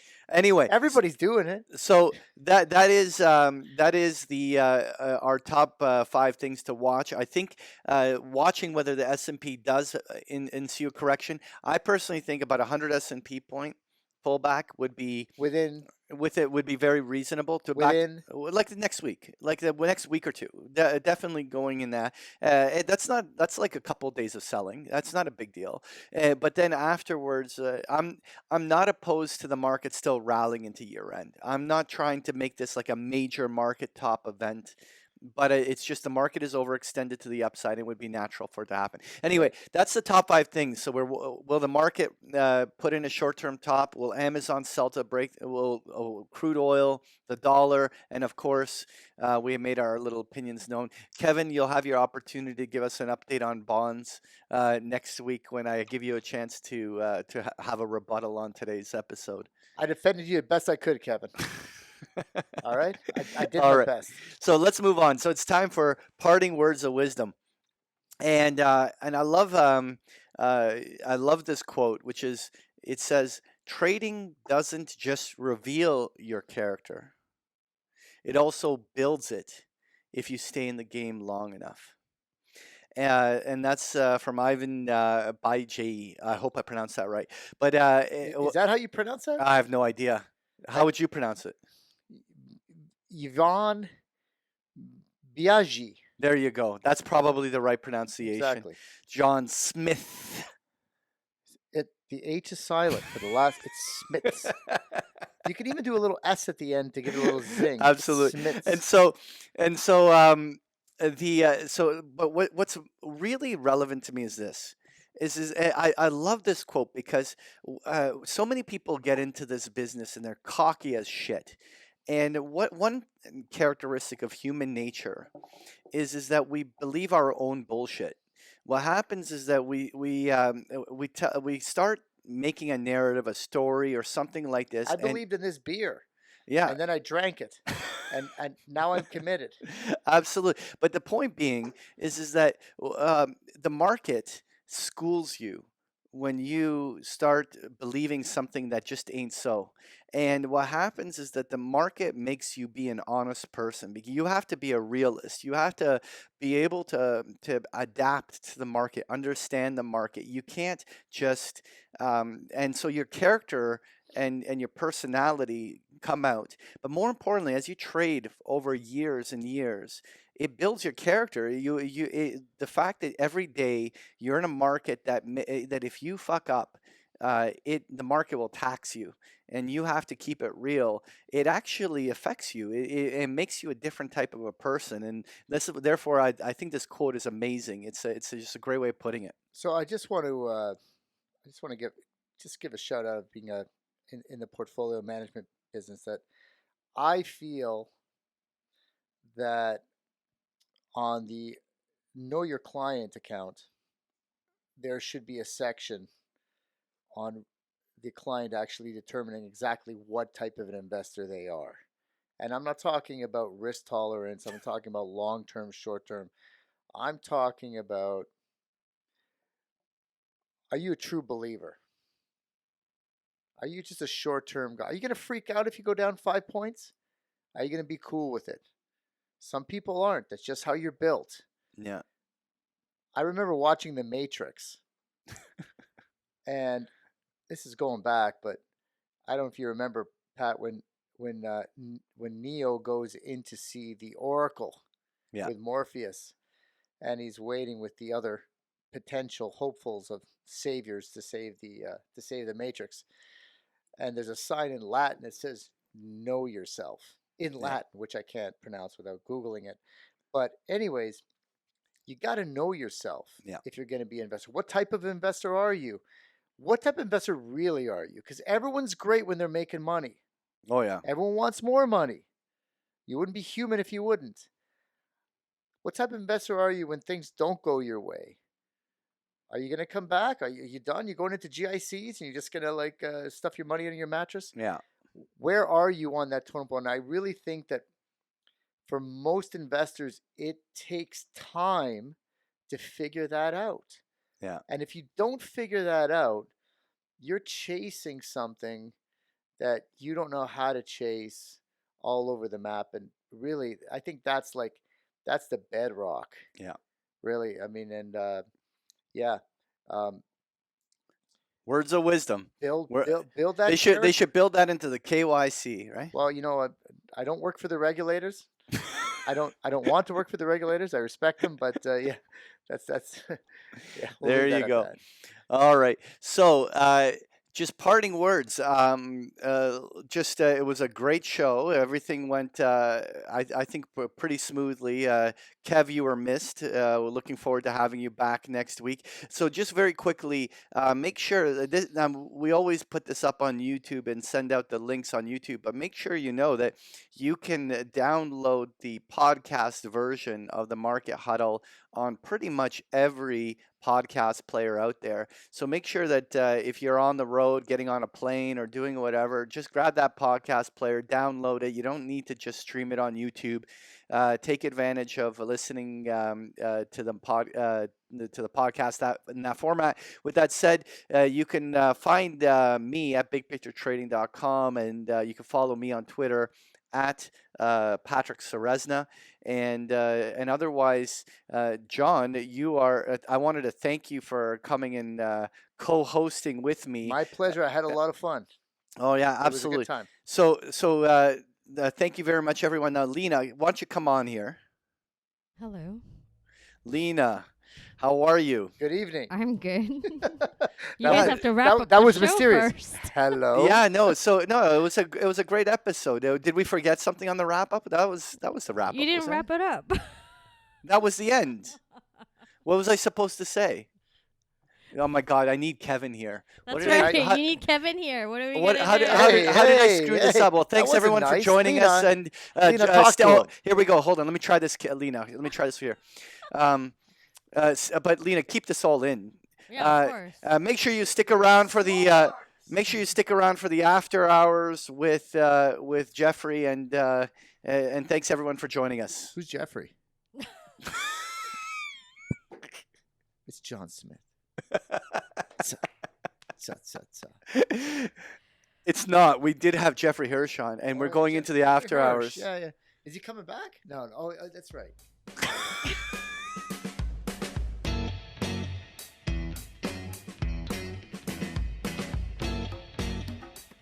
All right, so here we're back in the after hours with Jeffrey Hirsch. Now, Jeff, we didn't mention it in the first part of the segment, but you've decided to partake in a nice, tasty beverage with us. What Yeah. are you drinking?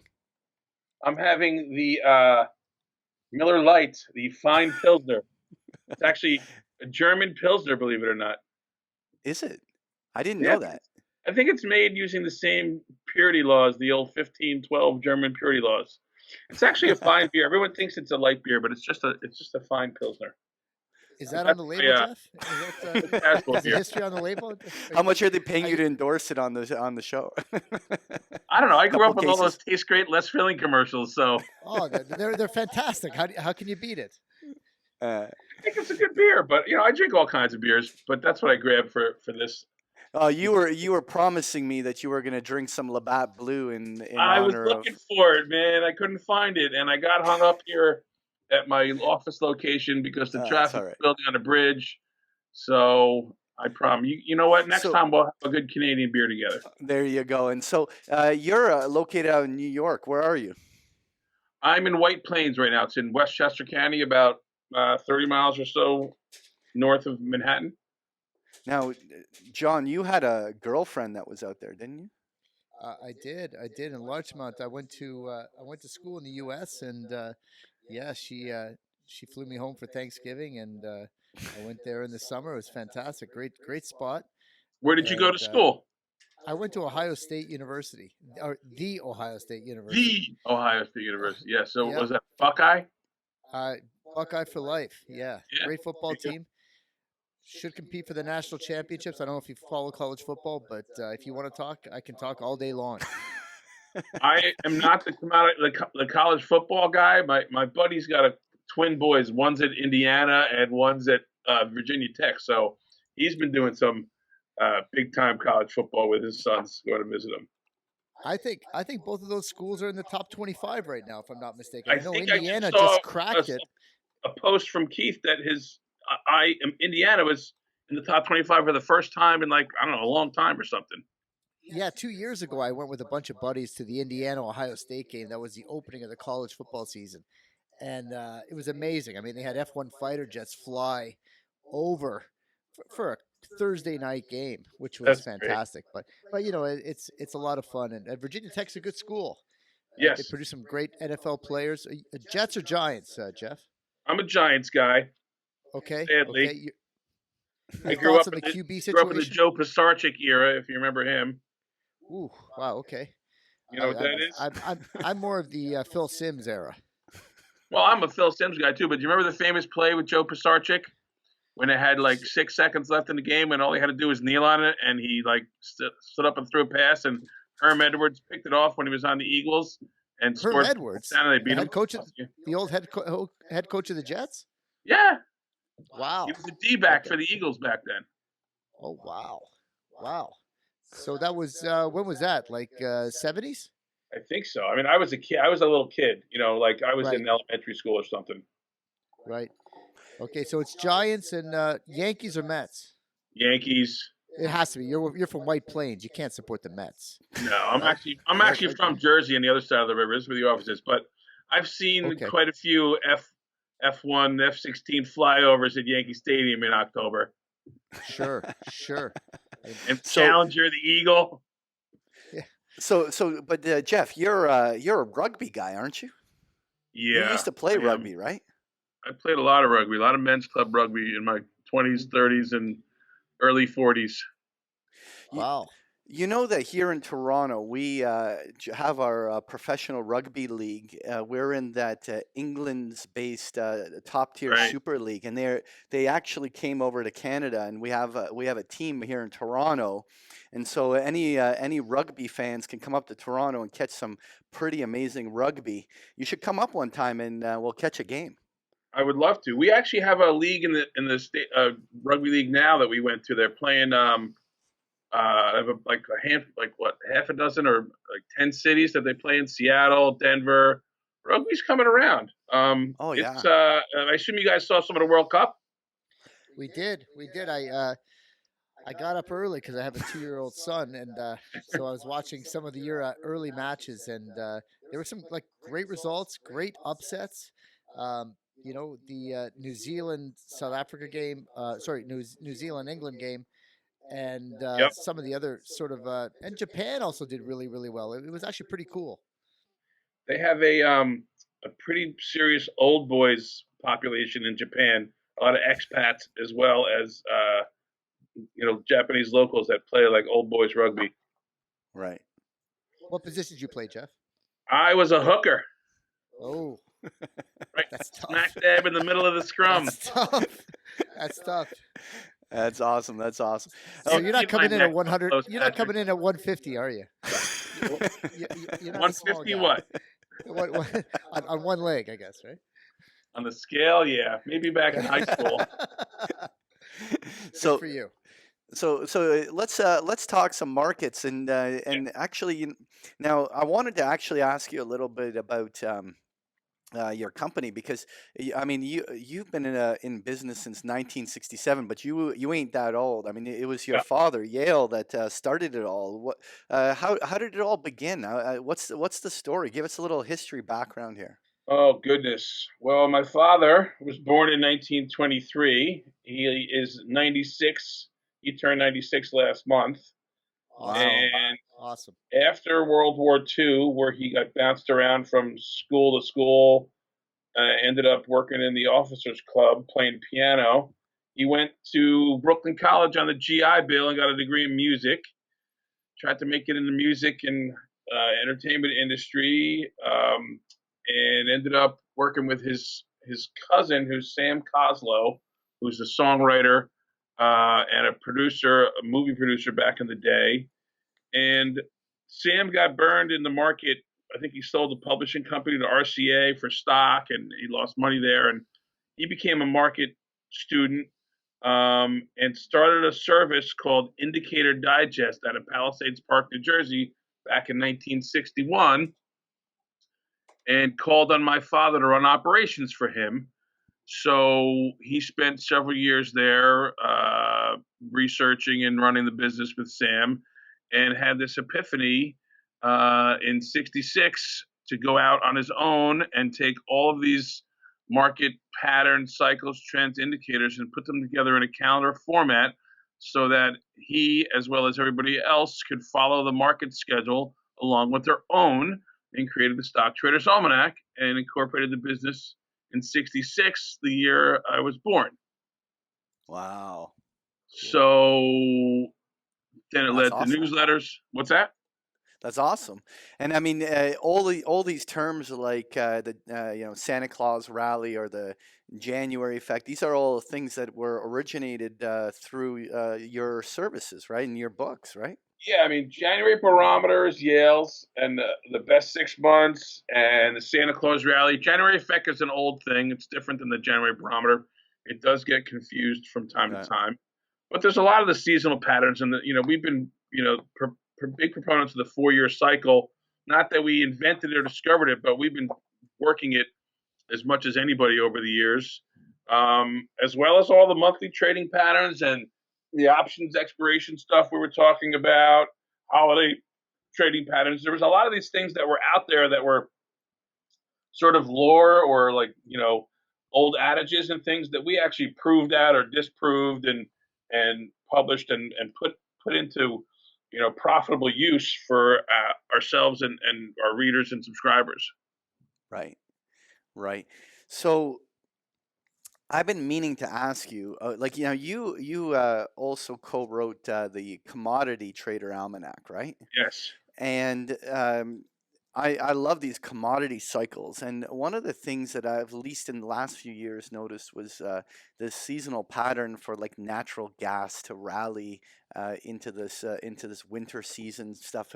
What's the history of that? Like, what do you, when it comes to natural gas, like what is it that has worked over time? Historically, we've seen the low actually, more in the February period for gas and crude oil. We sort of get, things get switching over from the electricity, air conditioning running summer months where natural gas is used quite dramatically to create electricity these days. So the old, low point for us has been, that February low. Yeah, there's a fourth quarter run as well, but it's been that February low that's been tradable for us. Right. And so over the last couple of years, when these rallies have been starting in November, December, we shouldn't overread into that, or there's no real historical basis for that? There's some historical basis for it, but just be careful. If you're getting in now, it starts to turn over. I mean, the rally is it starts to move up fourth quarter and then begins to peak out at the end of the year and makes a low down there in February. So I'm not saying there's nothing left to it right here, but be prepared for the January break. There's a January break there. It was interesting the way that was the optionsellers.com effect when there was that huge squeeze the other year on the upside in Nat Gas. What a show that was, right? Yeah. But it'll be interesting to see whether Nat Gas can pick up here a little bit. What else is when it comes to like commodities? What other really interesting patterns are there that you have identified that is it something in grains or oil or gold? What is an effect that you? Copper has been one that I've found to be quite effective, where we see that December low point in copper we've been able to trade pretty well, and that's been one of the more consistent ones. That December low in copper through May, and then it kind of rallies into the next couple months, the first quarter of the year type of thing. That's been one of the more consistent ones.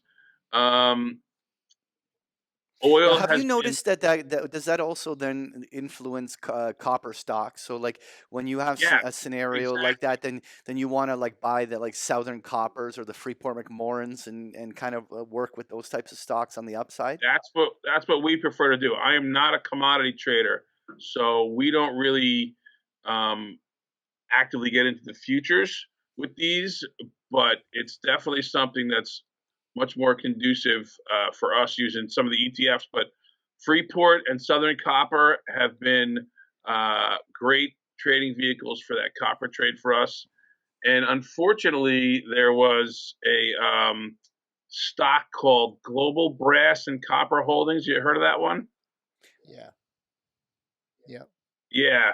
It just got taken over like privately by some, I think, Swiss firm. So that one's no longer out there for us to,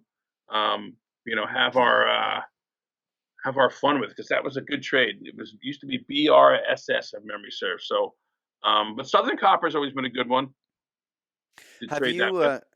have you tracked any of the bond cycles, and did you find anything in the bond markets that are interesting in terms of these seasonality patterns?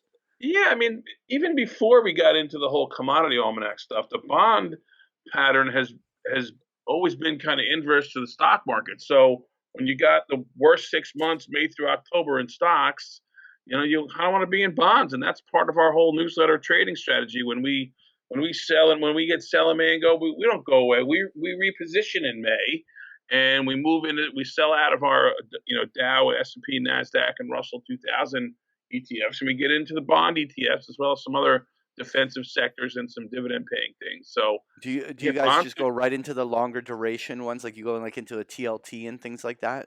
TLT, but also the total aggregate bond index, the AGG. We picked up the BND. I mean, you can do some corporate stuff. What is it? The high yield one, Yeah, like the junk or the HYG type of thing. HYG. Yeah, that's an option too. But we tend to put TLT, BND, and AGG in our tactical switching portfolio during the worst months. Oh, there you go. And no, that's awesome. So what else is new? Is there anything else we want to still cover? Or what is interesting that you want to share with our listeners? Anything that we want to touch on? Well, we are involved with a mutual fund these days. What's up with that? Well, it's called Probabilities Fund, and I am the chief market strategist of Probabilities Fund Management, the LLC that is the advisor to it. And it's, I probably shouldn't go talking about performance and such, but just any of our listeners that are interested in learning more about it, make sure you reach out to Jeffrey and learn more about it. And we've been doing well this year, and I'm pretty pleased with the strategy review and the revamp that we did early this year and implemented. But that's basically the culmination of everything. My partner there, Joe Childry, took one of the almanacs on a trip with him a bunch of years ago, back in the 90s, when he went to Africa for a safari from the firm that he was working with, and forgot his other reading material, and came back a convert, trend following convert, and started trading it for himself, then for his client accounts, and then he created a hedge fund, which was up in 2008, based upon the seasonal patterns of the Stock Traders Almanac. And now we help him and work with him to make it better. And that's where my focus is, not taking away from the Almanac and the newsletter, but that's where I've been putting more focus on right now. And I think that's the future of things for us. And we are, accepting new accounts. That's Jeff, is that fund available for Canadian investors? I know that there's a little bit of, I'm not sure you can get it so easily in Canada. You might have to do something with a U.S. account. Okay. Again, if there's a whole bunch interest, we can see what we can do to make sure it's available. No, for sure you can. So Jeff, I wanted to leave it with this. You do the money shows all the time. Are you going to be at the Orlando Money Show in February? Yes, that I am scheduled to be at. Well, listen, I'm going to be down there. So maybe what we should do is any of our listeners that want to maybe grab a beer with me and you, we should most definitely arrange a little market huddle meetup out in February out in Orlando and have a couple drinks. I think that sounds pretty good. Yeah, I think you guys are going to have to get it straight. You're going to be drinking German Pilsner, or you're going to be drinking a good Canadian lager. Because I don't think that. Maybe we'll try some scotch over down there. Well, there you know go. What? That's a nice. That's a compromise I can live with. Yeah, that's a good compromise. Have you been down All to right. the Orlando show yet, Patrick? Have you been down there? I was down there for the AAII conference just now, but I haven't done the Orlando show on the Money Show yet, so that'll be my first time out there. Yeah. Cool. Well, Yeah. I can I find look us some for- place down there. All right, sounds good. Well, look forward to it, Jeff. So listen, before we let you go, why don't you just quickly, once again, repeat to all of our listeners where they can find you and follow you, because you have a Twitter account, right? So just make sure you let everyone know where they can follow you on Twitter, and then Almanac where they Trader. can find.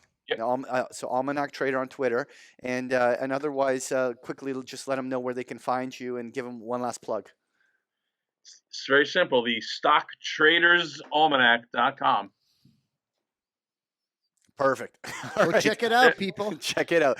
All right, Jeff. Get smarter. And then get smarter. There you go, Jeff. Get smarter. It was such a pleasure having you on the podcast. I hope you enjoyed it. We'll send you a link for it later on. But thanks for joining us, and enjoy the Jeff. rest of your weekend. Yeah, good talking to you.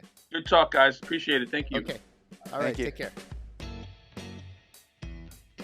Sorry, Lena. Hey, I'm a virgin. Are you going gonna be able to fix? Are you gonna be able to fix this, or do we have to Lena, just- re-record? I'll work Gentle. my magic. Don't worry. All right, there you go.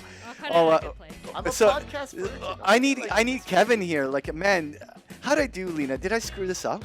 You didn't screw it up. All right. How bad was I? No, you weren't bad at all. It's your first time. So you could tell it was my first time. No, I can tell it was your first time, but I can tell that this is not your day job. How about I don't know what's better. No. Hey, Lena, guess what? We don't have to make this an explicit show. We don't. We can put It this was a on. very clean show, I think. It was, yeah, you yeah, know. was it- But you know how much feedback we got from the listeners that did listen, because it wasn't actually as many listeners, because obviously certain people don't want to listen to. They don't want to sign into YouTube to watch explicit content. But it was such an epic episode for our 1 year anniversary show. But it was great to have John step in here for Kevin. By the way, for our listeners, now that this is in the ending of the show, just so they know, John Smith.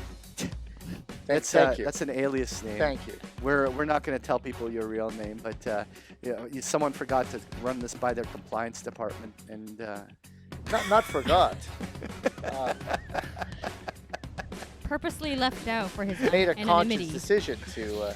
but you make know sure what? I was still gainfully It's a employed very on Monday. original. We were originally now for those of our listeners that don't know, me and John here go way back, and back when we were in Vegas one time, like 10, 12 years ago, his alias name of Carlos came up. And I was telling him, just come on to the podcast and we'll use Carlos. And I told Kevin, and he's like, Carlos, like Carlos Danger? And I'm like, yeah, like, and I think that's taken by a wiener there, and it's like, and then and so then John basically said, no, we're gonna use John Smith. I am not being Which is Carlos why. Danger. We don't want to be in that camp, right? We don't want We to keep it clean. What's that? We keep it clean. You know what? Clean as a whistle, right? You know, Pat. You know what we forgot to do now that Kevin's not here. What do we do? We gotta rate the beer. Oh, of course. All right. So let's can we start by giving listeners just a little bit of a can't do a visual, but if you take a look at this label. Or Lena, you're All going right, to show a it's like- picture of this, right? Can Yeah, you Google? there was a picture. There's going to be a at the picture beginning. on the thing. It's like the Terminator and the Wiggles had a baby by listening to Grateful Dead on a 48-hour bender. Like, what is going on? I feel like this is Fruit something you Bot would 4000? see at like Burning Man or Shambhala or something. Like, if this is what's going to happen, like, I'm glad I'm out in like 30, 40 years. 30 probably. But, I mean, I appreciate the artwork, though. I yeah? appreciate the artwork, but Yeah, I it's understand great what if you're you're on saying. mushrooms. It does look like a bit of a bad trip or acid trip. It's a little wild, Fruitbot. Like, I know Brooklyn's trying to push the envelope. Okay, and I don't know what they're going for here. Like, they've got Oh my god, this they robot's got cranberries spilling like a brain into a lava pit. and I mean, pomegranate seeds as his eyes. What's with that? I mean, is that a natural robot? Like, All right. We got to get to the rating. We got to get to the rating. Okay. So we're gonna save John's rating for the end because he doesn't know how we do it. So we're gonna just get a thing. So we rate it to the decimal, 1 out of 10. Like And figure so, Lena, skating scoring. Yeah. So Lena, why don't you start us off and give us your rating or your opinion on the beer? I have to say this was not my favorite out of all the beers we've had. It was a Fair little enough. bit too punchy for me. I would give it a 6.7. 6.7 out of 10. All right. Well, you know what? In fairness, I've always been the defender of the sour sours. beers. Yeah. But you know, would I go? The first thing, would I go out and buy more of these? I'd have to. It'd have to be like that once a year when I'm in the mood for something like this. It's the beer you buy when you don't want people to come over anymore. Oh my God! There you go. So something You like that. serve this to And people you don't want to come over. no, you know what? I'm not gonna shit on it totally. I'm gonna give it a 7.5. I'm gonna get 7.5 on that. But Carlos Danger? No, I mean John Smith. What's your call here, buddy? like I said before, I felt like when I first tasted this beer, it was just like I bought a stock, went to lunch, and I came back, I'm down 15%. This beer, I was in the hole. You're in the hole the moment you sip it. You're in the red. And then you're stuck. You've got 3/4 of a bottle left. Like the only way, it's not like an enjoyable, it's a battle. I think This it's a beer millennial is a battle, and the only way you win is if you keep doubling down till you're done and you don't have any more left. And then it's over. And you know what the best It only gets better from there, right? You know what the best satisfaction of this beer is? Crushing the can? When you crush the can, you throw it in the trash can, and that's the end of it. And Oh you're my done. God! That's So, the okay, only way. That's are, the only way. are you going to be the first one to rate a beer under 5? I am. I'm going with a solid 4. 4. Quattro. Wow, I would be scared to find out what you would have to be drinking for a 2. With that description, like, what would have to be? I'm gonna give these guys vinegar. like- It would have to be like a bottle of vinegar. Or No, something. no. Like apple cider vinegar. not down. Like I like a good, clean tasting lager. Something crisp. You know what? And like watching like a nice like watching a movie you've watched 10 times before. You know what's coming up and you like it. It's a Friday night. You've got the ice cream out, and you're gonna enjoy your night. Yeah. This thing is like going into a bar you've never been in before and seeing a bunch of weird people, and you got to stick it out for 3 drinks. That's what this thing's like. I gave him a 4 because the artwork. Lena, we got our first under 5 rating. Yeah, like it's a record. we have never seen that. This is Market Huddle history being made. You got the and Quattro, John Smith. and that's not Audi. Smith has stepped in and been the one who he hates sours more than Kevin. Patrick, newsflash, most people don't like sours. Really? Thanks, Lena. Thanks for sticking up for me. And most people Right? don't I was like getting it sours. all night, and now thank you. Thanks for a little bit of All right. Well, some listen. backing Listen, for the new guy. But the label's not bad. They got yellow and red. That's why I gave it a 4. So- the artwork's not terrible. It's not terrible. It's a little out there, but it's not terrible. But once you drink this thing, you're in the hole, and you got to get yourself out. That's the way I look at it. So Lena, me and John here go way back, and Reluctantly, as you mentioned. reluctantly, and we're stuck. We're stuck in with each our other. I can't get youthful rid of 'em. years. We were out in Vegas, and it was a good time, and it was the middle of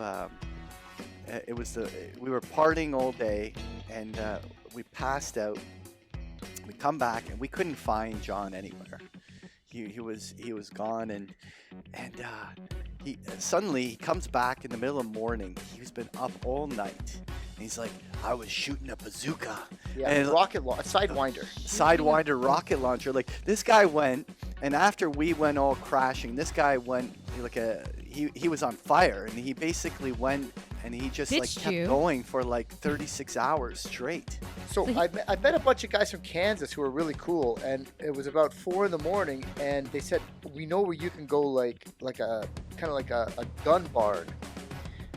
And for $120, plus I had to watch a 10-minute video, I could launch a Sidewinder rocket missile. Wow. Which was a dud, obviously, but still. anyways. Yeah, like I had to wear this times. padding on my side of my thing. Dude, yeah, it was cool. How It long was ago cool. was this Vegas trip? 2011. Was it 2011? Yeah, 2011. Oh my God, that wasn't as far. Almost 10 years ago already? My God. Yeah. I wasn't that young. Coming up. When you guys were like my age. Pat, and another friend, family member, rented a Lambo and Ferrari. Oh yeah, that was. Drove it down the strip. You guys went full on. You just seen Pat's hair just breezing in the wind, I'd never seen the guy so happy. He was so happy. Just that beautiful car. It was you drove the Ferrari, right? You had the Lambo? We drove both of them. Ferrari. We flipped. I started in the Ferrari, but ended in the Lambo. But so I mean, No big deal. Ferrari to Lambo, no big deal. And you know the sun was shining, and he just had those blonde tints gleaming. And Lena, I gotta tell you, it was really cool. John, if you can find pictures from that trip, you need to send it to me. I saw please. true happiness in wow. Pat's eyes. Oh my God! All right, we're calling it here. There's like a gleam, like a little star. He had 2 stars in his eyes. I still got the pic somewhere. I think I framed it. You gotta send it to me. I think I framed it. All right. I don't know. I'll look. Anyway, listen, John, it was an absolute pleasure to have you on the show. If anyone made Great it to this be on. far into the podcast and you want more of John, let us know, and we'll make sure he makes a regular appearance, because Mrs. Macro Tourist has been on the grind for Kev, and so every once in a while I'm gonna need a wingman, and so if John here fits the bill, let us know. Anyway, John, thanks for coming out, buddy. You're welcome. Glad to be here. Awesome time. And Lena, it was a good show. What did you think was the most interesting? Oh, that somebody else can shit on you just as much as Kevin can.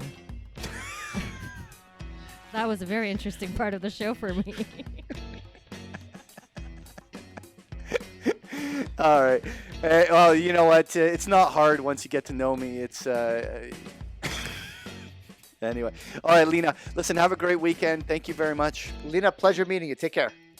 Thank you. Have a good Okay. weekend. Have a You too. good weekend, everyone. Cheers.